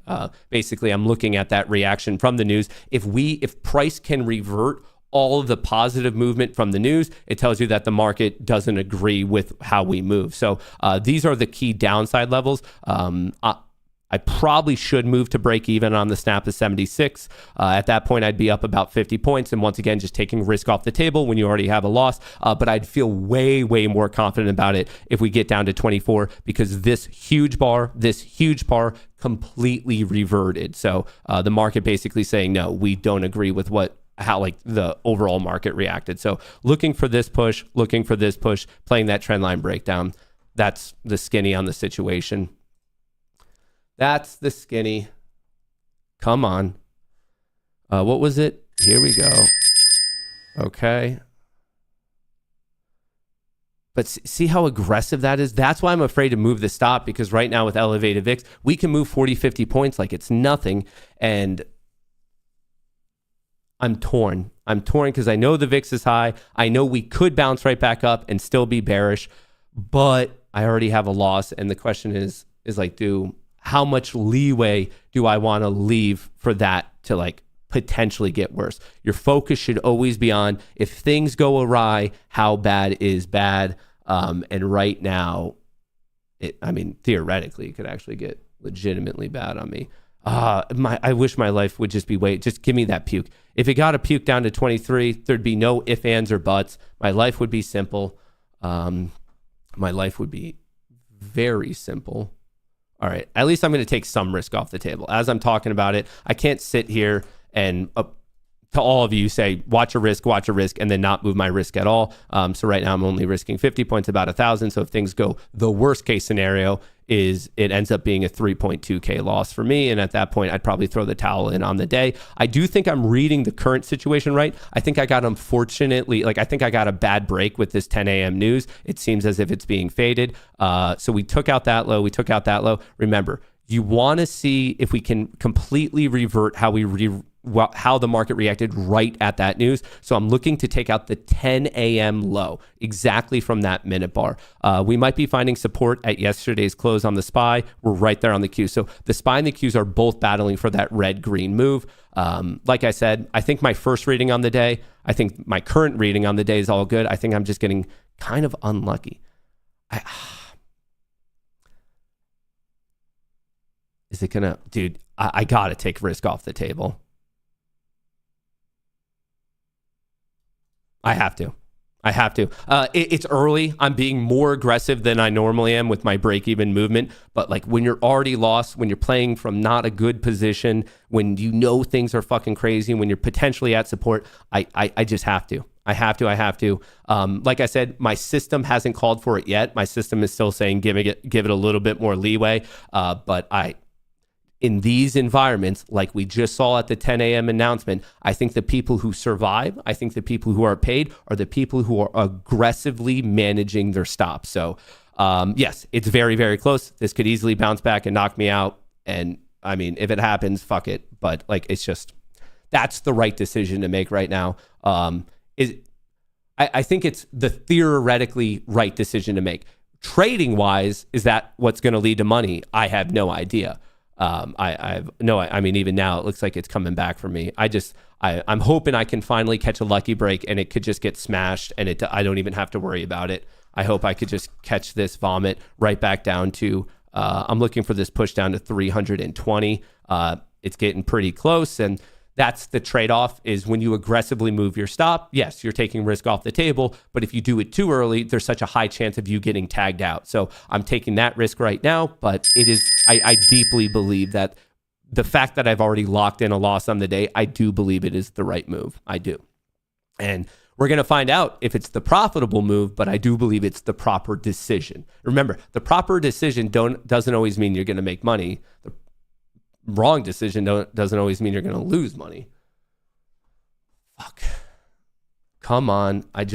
If we can just vomit. If this can just vomit. Come on. Bring it home. Bring it home. We're right at that red-green move, right where we've been battling it out. Remember, if this does not hold, my prediction is a puke to 57.50. This is my first major bearish target. So we've hit my bullish target 1, 2, 3 times, failed shoulder, head, shoulder after a bullshit reaction to the 10 a.m. news. And if this does not hold, I'm looking for a push all the way down to 57.50. 57.50. All right, look at that. I'm already back green on the day. Already back green on the day.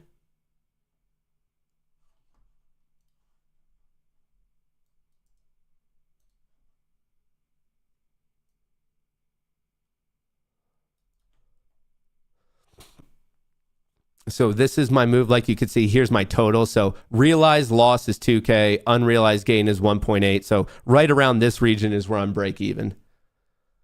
Right around this region is where I'm break even. What I am looking for is not so much of a NASDAQ level. I am looking now for this puke down to 57.50. I am looking for this. Oops. I suppose I could be watching for this trend line. And of course, maybe this is an overshot and we bounce right back up and maybe this fucking knocks me out. I don't know. It did hit that second standard deviation. Fucking shit. Whippy day. Whippy day. Come on. Nice puke. Hit the second standard deviation move. Bounced right out of it. This becomes, I've noticed, what time is it? It's 10:22. Shit. What a bounce. Fuck me. Come on. Fail. Stop. That was an aggressive bounce right off of the price movement. This is a second standard deviation, which is, those are strong reversion plays. Going long right here at 10:21, that it is legitimately a strong play. I even know the odds of it, so I can't even be that mad. I'm a little bit mad with how much we bounced. I'd prefer we didn't take out this high that we are currently taking out. I'm just now hoping that we kind of have that classic ABCD. The classic ABCD. Dude, what a bounce.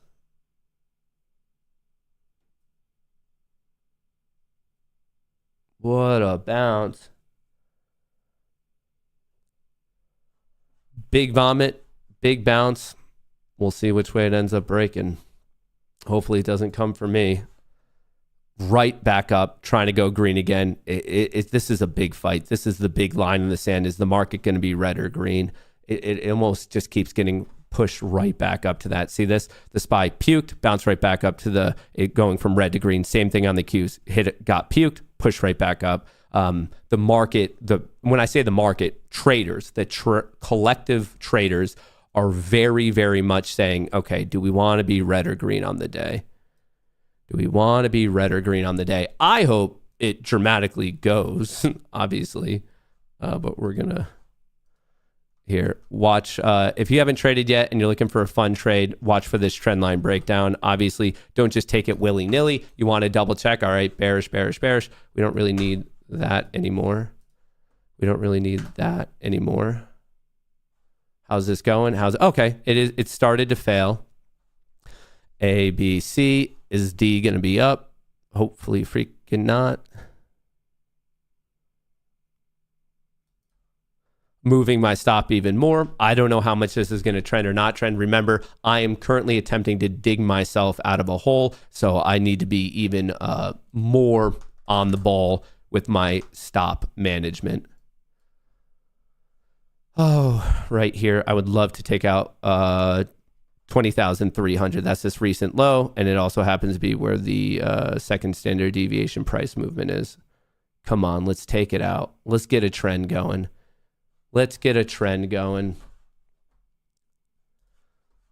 All right.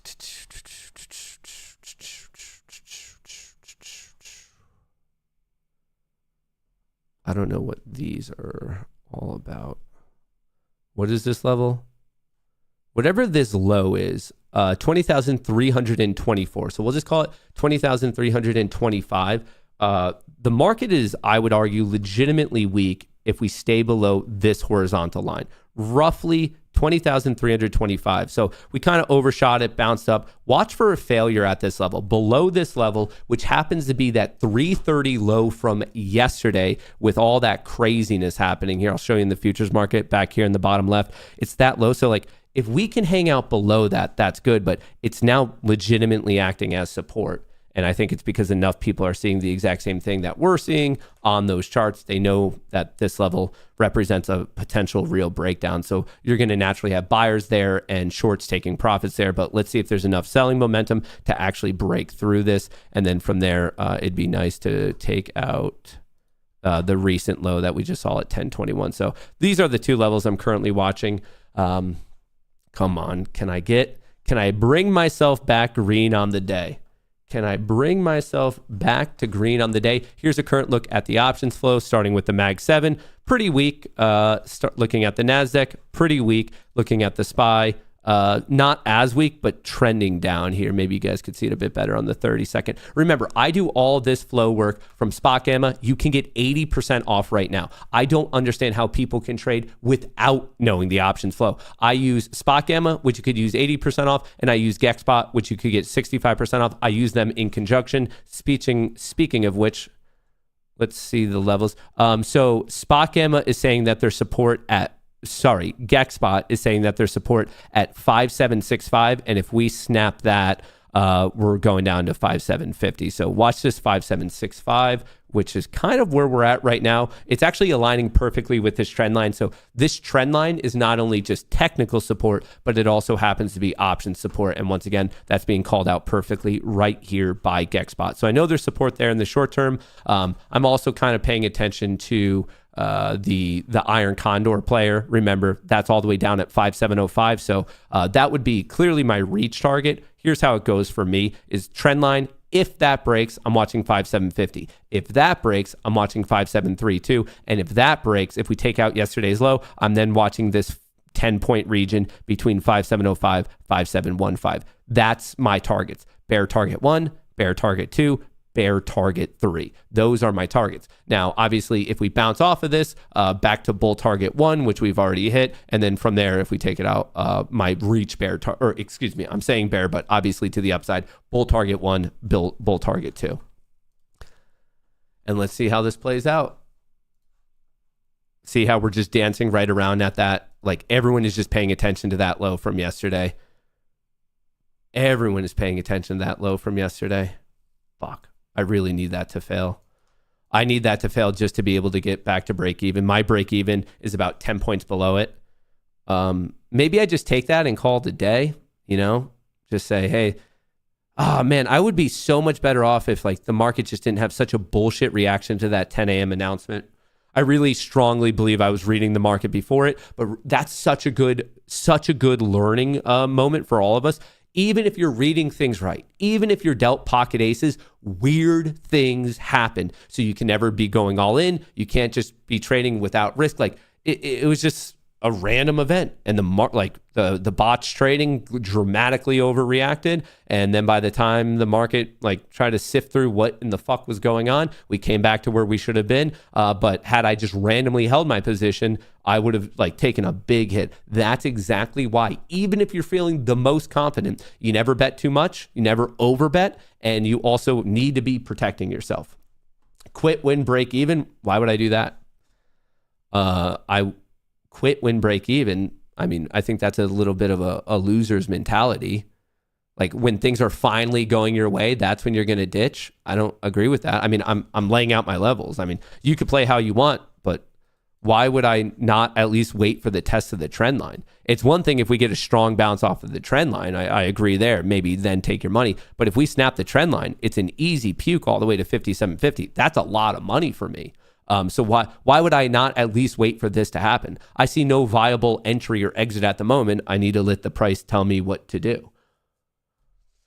But I am looking for 300 to get cracked. So I like that we're pushing 325. It's still acting as strong support. This is that weird value from 330 yesterday. But you just never know the next bar. We could easily bounce and rip, and that's why I have my protection. We could also vomit, and I could go massively green. You do not know. You do not know. All I can be in control of is my risk, my reward, and continually check the key levels and continually check the trend of price and also of options. That's all I could do.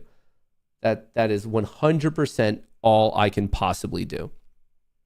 And I am once again very much hoping we snap below this 25 level because it is turning into big support. So is 68, 65. I mean, I would love for this test of 65. Yes, 65 is big support right there.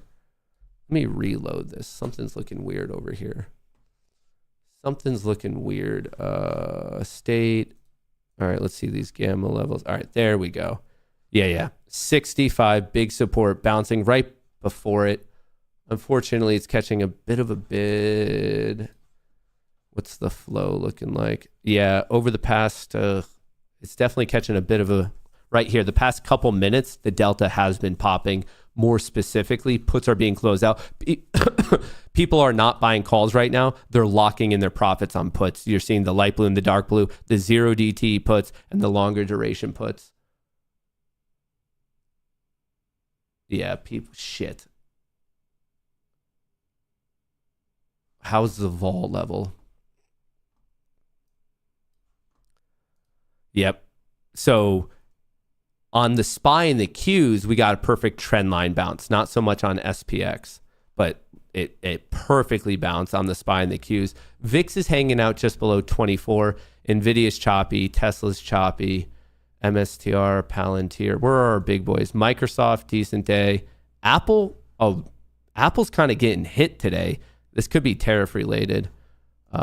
Biggest company in the world, so probably worthwhile to pay attention to. Here's the flow. Puts getting closed starting at 10:31 till just about now. Puts being closed out.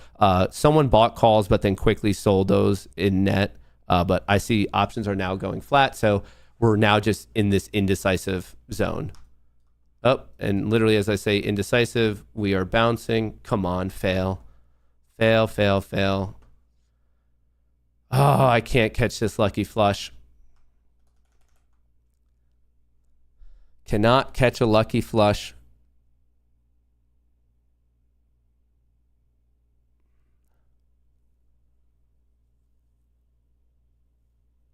It's liking, there's too many buyers stepping in at this 25. Not even actually that. I correct myself. It's not buyers stepping in at 25. It's actually bears taking their money. It's the bear camp locking in money at that support level. So if people weren't so paper-handed, we would probably keep dropping. But when you lock in puts, you're removing negative delta, which means market makers don't have to have as many short positions. So they buy their short back, and then guess what happens to the price? It pops. Come on. Come on. Can I get lucky? Can I get lucky? Just come right back down. Come right back and fail at 25. I'm not liking this because we have similar highs but a higher low. Little bit of a shorter term bullish technical pattern that I'm hoping just proves to fail. Come on, just get hit. No. We're already kind of getting into that choppy period of the day, an hour in. Man, that 10 a.m. announcement messed me up so much. It happens. It happens. It happens. In fact, what we just saw is kind of a rarity, so I'm not going to let those types of events change my trading strategy or pattern or anything like that, just because what we saw, such a dramatic pump, like a huge pump that then quickly got faded, that stuff doesn't happen often. If anything, it just makes me more confident in my idea of, just protect your downside. Use the break-even stops as much as you can. For example, my break-even, I'm now in profit by about 30 points. So I'm shaving off some of this loss. The question is, how much of the loss can I shave off? But we are seeing some, at least for me, some unfortunate strength right now. Come on, just get hit. Stop climbing. I'm seeing higher highs, higher lows. I'm not liking it. What's weird is options are flat. Dude, it's coming for me. Fail. Nope, it hit me. Canceled. All right, I cut my loss by 600. So it's just, I have to protect it. And maybe this fails again. I don't really know. Let's remove this. Let's remove this. Oh, that's unfortunate, but that's also trading. I did, instead of continuing to dig myself in a hole, I got myself a bit out. Things just didn't break my way on the trend line. If anything, support was found off of the trend line right here. So clearly I'll be watching that again. The Qs going, well, actually the Qs and the SPY going from the red to the green. So this is probably resistance right here. But I gotta wait. It's always about that downside protection. Even though I still feel like the bears have a push in them, it's just on the chance that I'm off. Like, I don't know. Like I see it no other way. You can't not be protecting yourself. So similar to before, I probably top ticked it. I probably got out at like that's just my luck. But once again, even if that's your luck 9 out of 10 times, that 10th time that it keeps going, that's how you lose your account. I cannot stress that enough. So you almost have to like trick your mind into thinking, be like, okay, I know what's going to happen. And that's what I tell you guys all the time. I put my stop there, and there's a lot of the times that if I just don't do anything, I would have been fine anyway, because I'm still generically trading with trend. But even if you can catch that, like if you get unlucky with that 9 out of 10 times, it's that 10th time that the trend is legitimately changing, and it just completely steamrolls you. And that's how you lose everything. And then it's game over. So I think a lot of my trading methodology is attempting to just not get into that like game over situation where something could like potentially really be busting you up. So I'm watching that trend. On SPX, it's a little bit more dramatic. It shows we never even tested. But if you look at the SPY, we did actually trend line bounce. So just got to wait. I see the VIX is taking a bit of a hit here. It's coming down, still elevated in terms of magnitude, but obviously trending down. Almost got above 24. It had a huge drop at 10. So right on that 10 a.m. announcement, vol really left the system, and then we bounced a little bit as we started to fail, and now it's dropping once again. What a freaking day we have going right now. What a day. So what I'm personally looking for is, well, first of all, 5-minute, 10-minute, 30-minute are bearish, so I'm not looking for a bullish position. The first time I'd consider a bullish position is if the 10-minute gets above on both ES and NQ, but right now 5-minute, 10-minute, 30-minute, 4-hour, everything is still bearish in terms of price trend. Obviously, I'm going to be watching the options flow. We are popping since 10:31. So we were trending down nicely. And then around 10:33 is when we took out this recent delta high. And that's pretty much right when I got out of my position, because it looked like the trend might be reversing and I didn't want to take that risk. The SPY, and actually I'm happy I got out exactly when I did, because I'd probably be even more down right now. Instead of, like I said, I was able to use it a little bit to dig myself out of the hole. But wide range day. VIX collapsing a little bit. Palantir, NVIDIA's picking up right here. NVIDIA maybe like kind of a double, triple bottom. Watch for NVIDIA to push 117. Tesla, Coin, Netflix, Broadcom, Meta, ASML. Microsoft's looking good too. So both Microsoft and NVIDIA, I like their intraday charts. I would be interested in playing those if, once again, we get the 5 and the 10 actually going green. I don't necessarily want to be bullish on some of the biggest tech names if the overall market's getting crushed. So those two do jump out to me in terms of I just like their intraday setup. Here, let's watch some of these levels. I'm curious if we're just overshooting the red-green move. We're real, like, even though today feels crazy, push, drop, like, we really actually haven't gone anywhere. As everyone in the Discord knows, I say this all the time, but we're kind of violently going nowhere, folks. We are literally just above the closing value. All we've been doing is dancing around the closing value. If you look at the futures market, all we're doing is we get hit, we bounce right back up to VWAP, it fails, we drop back down, then buyers come in, it pushes it back up to VWAP. Even though it feels crazy because we're getting a large range, but overall, we're actually not doing shit.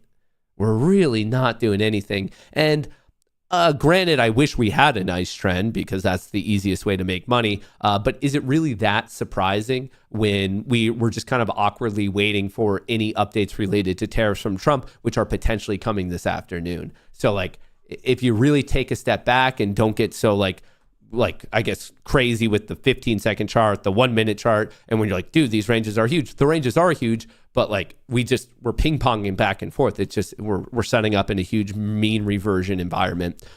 Even the options, we popped, we dropped, we popped, we dropped. The delta flow has not made a new high or a new low, so the delta flow is not going anywhere.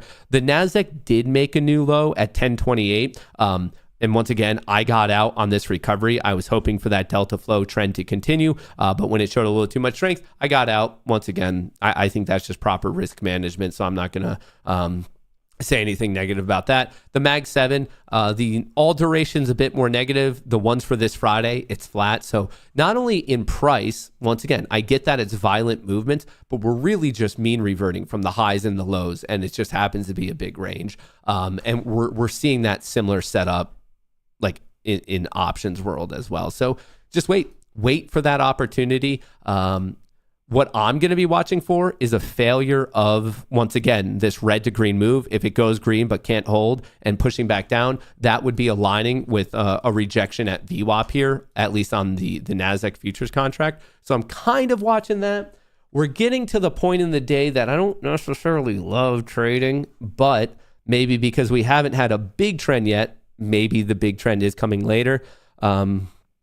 I'm kind of watching this. What's the flow looking like? Well, first of all, VWAP, yep, we ran into resistance at 5795 right here, called out by GexBot. We have support at 5785. If that snaps, 7565. We're looking at this flow. What's the 5 second look like? Starting to drop a little bit here. Oh, my bot is calling for going short at 57.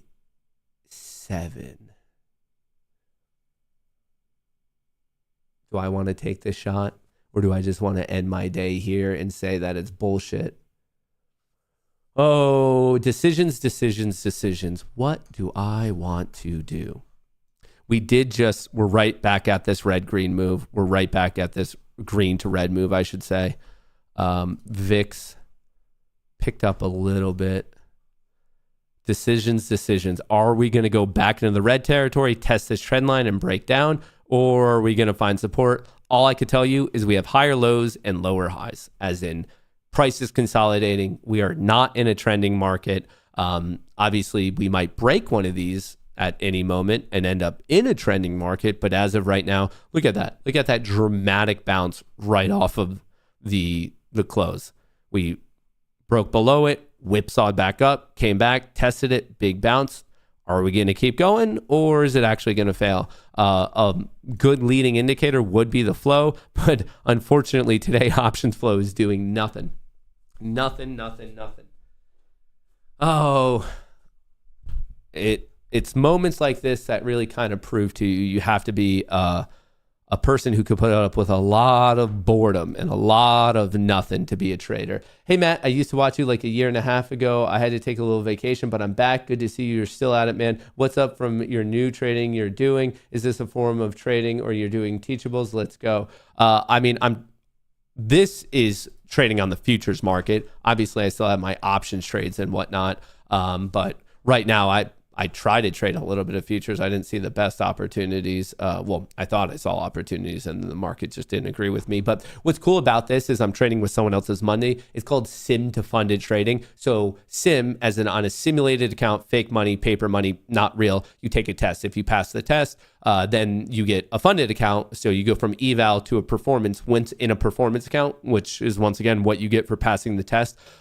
Then if you trade well, you can get actual money. So I think it's a great way to actually minimize your own risk, because your risk is just the fee you put in to take the test and then go from eval to performance. So I really, really like it.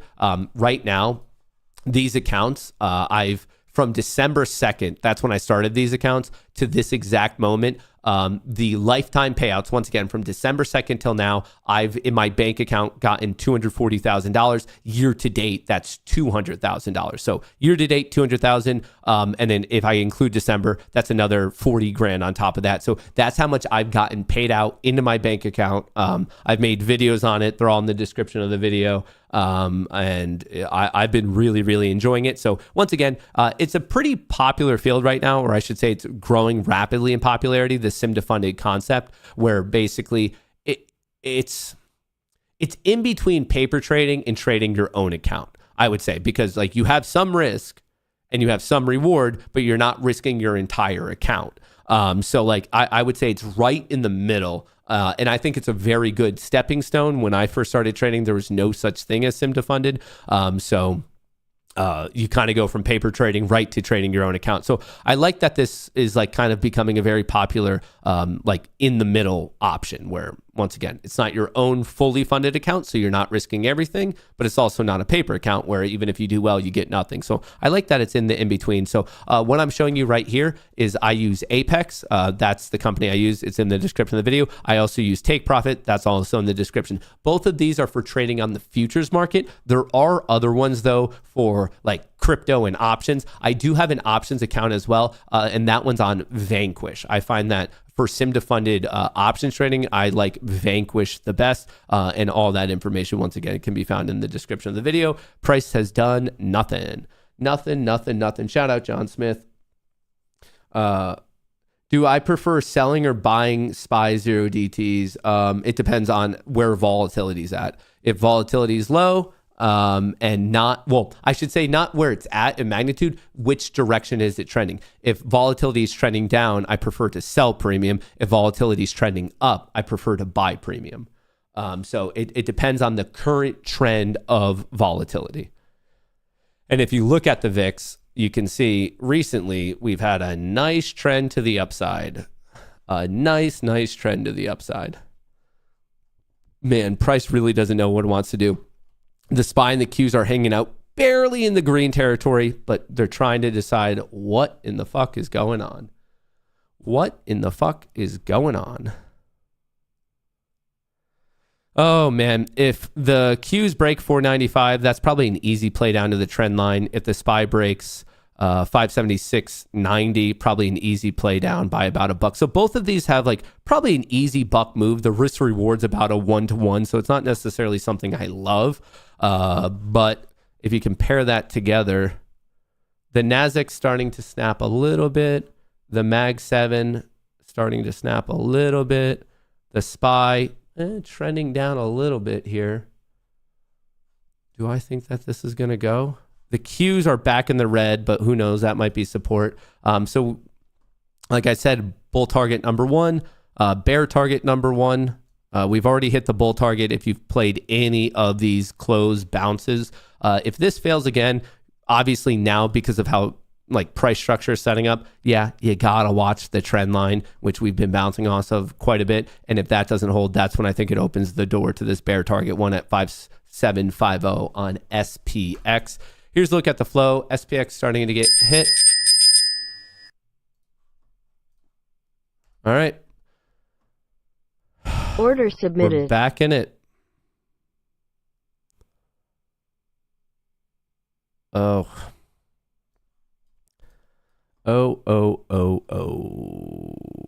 Can I catch? Is this the time we're going to trend? Yes, no, maybe so. So I just got back into it. Back at it again, Daniel. Back at it again. The fact that I'm in the red on the day, I was break even, then I went down to 2.1K. I had one winning trade that was about $600, $500, bringing myself a little bit out of the hole. I just got into a new position, and the reasoning for this position is, first of all, I see that we started trending down. Maybe that's the start of a larger trend. I see the NASDAQ getting hit. I see the, not so much on the Mag 7, but the NASDAQ right here got hit a bit. The SPY is getting hit right now in real time. I see VIX is slowly starting to pick up. I'm basically hoping that the market does go back red. Now, it's a risk because this could end up being support. Obviously, the green to red move, this white horizontal line is the closing value from yesterday. You could see that on the SPY. You could see it on the Qs. You could see it on SPX. I'm hoping that breaks down and leads to a test of the trend line. You could see that on SPX. You could see it on SPY. You could see it on Qs.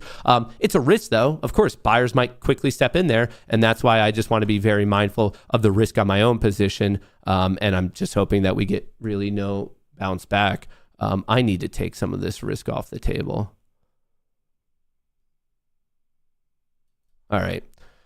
Oh, I just got to remind myself, my job is Mr. Risk Manager. If I'm the guy strongly controlling my risk, never letting losses get that much out of control, you only need to catch a trend every so often to make a hefty profit. If you are hyper aggressive with your risk management, the big winners were going to take care of themselves and they're going to keep you net green. So my focus is, of course, I would love for this to puke and I get a big win, but my focus isn't this profit. My focus is more of this stop. And when can I reasonably And once again, we're coming back down to that level I was telling you about of the 25. We know that this is where we've been bouncing. We've been really dancing around this 20,325. So 325, we got close to it right there, hit 30, already bounced back up.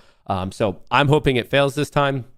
I'm hoping even if we can get there and we dance around it, the fact that my position's created before it, well, okay, maybe I can then just reasonably move my stop to break even on a test of that level. So I'm just hoping for at least a test of that level. If bouncing a little bit early doesn't make me feel the best, I'm basically back to being break even. I do see that SPX is showing a bit of weakness right here. Once again, right now, the major thing I'm looking for is this trend line test.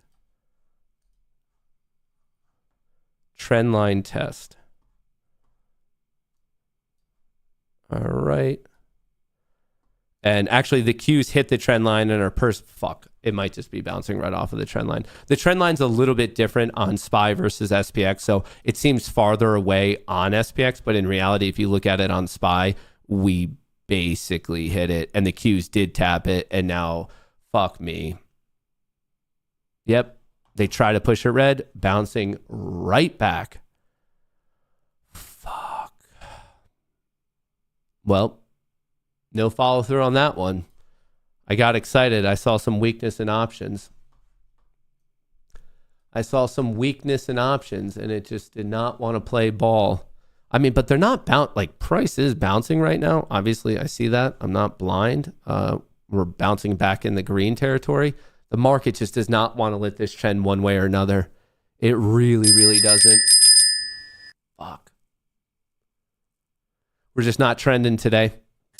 I've tried to put myself in these positions to catch the trend, but it's impossible to catch a trend if we're just not having a nice trend movement. And I'm slowly just getting chopped alive. Chop, chop, chop. Basically chop suey. Yep. Right back into the green. Maybe it just quickly gets smacked. I don't know. At this point, I don't think there's really anything insightful I can say with respect to price because all we're doing is going nowhere. The only insightful thing I could say is just manage your risk. Keep managing your risk. You got to be patient. In environments like this, I can show it to you in many different quantitative measures, but we are going nowhere. Right now, we do not have a trend. If there's not a trend, you're kind of just you have to just sit around and be patient and wait for the start of the trend. Dude, is this about to clock me? Come on, I need a failure. Oh. Yeah, we bounced pretty strong right off of that trend line. Microsoft is showing some strength. Vol started to get going and then quickly got smacked. How's Apple looking? Apple's not having the best of days. It's down 1.5%, while a lot of other things are just clearly green. Clearly green. Based on everything going on from non-trending price, consolidating price action, confusing movements in the options market, it today really just does have the vibe of everyone's awkwardly waiting for any tariff talk, any tariff announcement. So you just got to wait. Matt, can you explain fair value gaps like I'm 3? Yeah, fair value gaps are a really stupid fucking term created by an actual dipshit who knows nothing about trading. It's so stupid. It's people who trade fair value gaps or follow that whole group. Basically, it's reverse spark notes. Imagine explaining support and resistance in the most complicated, convoluted, stupid way ever. If you know support and resistance, you know support and resistance. Fair value gaps are a concept created and traded and pitched by a guy who has no idea what he's talking about, and he wanted to make a very simple topic complex so he seems smarter and can confuse people, which prompts people to come back and ask questions, and they just are buying into his bullshit. Don't worry about it. Do you know support? Do you know resistance? That's all you need to know. Like, it really is, it's fucking dumb. It's a waste of time. What you should focus on is just understanding the basics of support and resistance. If you understand that, then you're golden. You don't need to learn this stupid fucking concepts of fair value gaps. I'm just watching this grind against me. Grind against me. Oh, brother. How do I want to manage this? How do I want to manage this? It's frustrating because like this movement, it's nothing too special in options. It's not like anything is like legitimately happening. Oh, and I'm just digging myself in a hole. I'm just not catching any nice trend today. Not catching any nice trend. Even that, like you could see it. We're not doing dick, dude. Consolidating.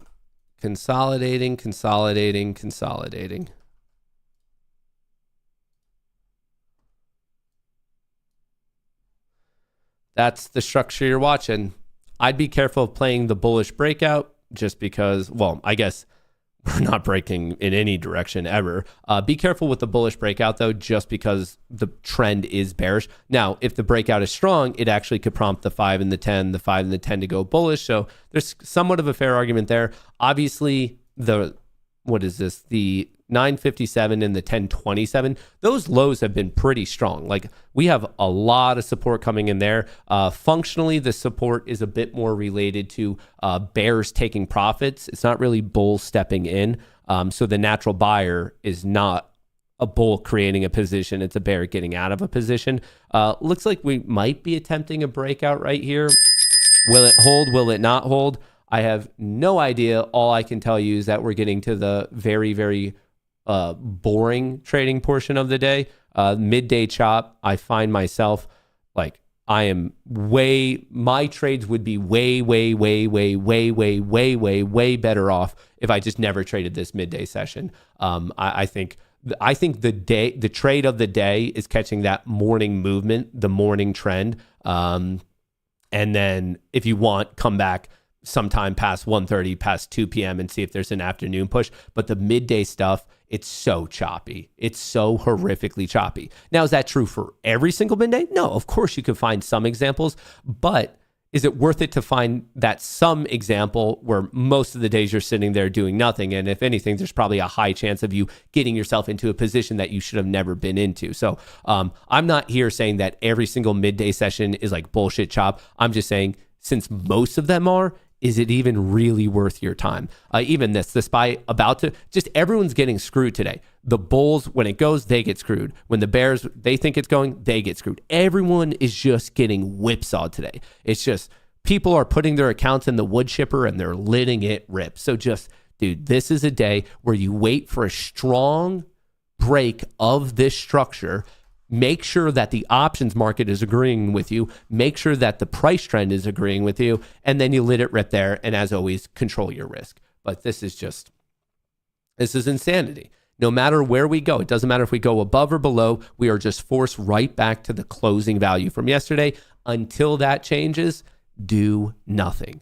As a trader, one of the most powerful skills you can have is the ability to sit there and not touch a fucking thing. You just got to wait. I would love a breakdown. Here's the options trend right now. Remember, you can get the option trend and the key options levels from GexSpot, 65% off, Spot Gamma, 80% off. I use them both. I love them both. Pinned to the top of chat, in the description of the video. That you're getting fat discounts on both. Not knowing which way our options are going, I don't know how you would survive in the market. I really, like right here. Why are we going down? We're going down because Delta's dropping. More specifically, puts are being bought, 0 DT puts are being bought, and 0 DT calls are being sold right here. So they're removing positive delta and they're adding negative delta, which that really at a 2x rate drops the delta. When the delta drops, market makers have to hedge by shorting the underlying. So you have a new natural bear in the market, thus pushing it down. And that's bringing us a test of this trend line. A test of said trend line. Hey, I'm back to being green, but like I said, I do want the snap here. Maybe we should go to this trend. I do want the snap at 25. I thought I marked that out. Oh, I did mark it out. I just marked it out on the wrong chart. Come Come on. If we can snap 25, this is major support. Come on. Come on. Break it. 1, 2, 3, 4. 1, 2, 3, 4. Count it out with me. Are we going to break? Come on. Snap it, Tonto. VIX is picking up a little bit. Here's the 15-second. You could see the SPX trend line. It's a little bit more dramatic than the SPY trend line. We're kind of watching 65, which GexBot is also calling out as support. So watch this trend line. The snap of that, I strongly believe, will create a flush down to the next key options level. So we're going from a technical breakdown to a key options level, key psychological level of 57.50. We're almost near the end of the show. So just in case this does happen, if that doesn't hold, watch yesterday's low, 5732. The equivalent level on the SPY is 572.25. On the Qs, it is 487.74. So that would be the next target if this one doesn't hold. And then from there, you have this 10-point region, which just happens to be where the south side, the put side of Captain Condor is structured today at 5705 by 5700. Okay. I just wanted to see how he's structured. How does this look? Yeah, I mean, look at that. That's just, we're fucking doing nothing.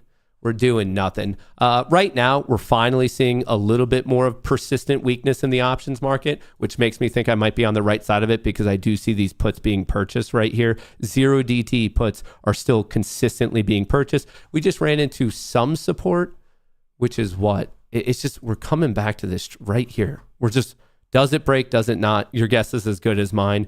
For it to break, we just need more bearishness in the system. Calls need to be sold. Puts need to be bought. Bears need to enter. Bulls need to leave. If that happens, we break. If it doesn't happen, if calls are bought, puts are sold, bulls enter, and bears leave, yeah, then we bounce off it for the fourth time today, and we probably retest the red to green move.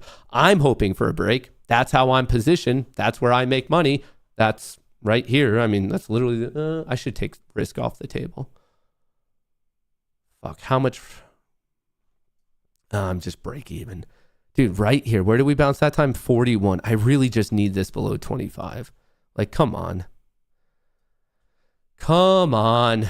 I was trying to take this breakdown. It looked good for a second. I was up 30 points. Probably should have had a break even because then I could have re-entered here at 10:59 and then I'd be looking going, are we snapping now? Is this the moment? Is this the moment of truth? I want to see us take out 25. I want to see us take out 300. Somewhere in here is where I feel real good of taking all my risk off the table on this particular trade and just moving it to break even. So I'd feel good about that. But first, we need to take out support. It looks like we might be getting an attempt at this trend line breakdown. How's Apple's also turning? VIX is picking up. Here's the flow. I see we are clearly puking on the delta flow on the S&P 500 complex. The NASDAQ complex is actually just consolidating, not doing anything. And the MAG 7 is turning south ever since 10:58. So maybe you guys could see this a bit better here. Yeah, so getting a bit cracked.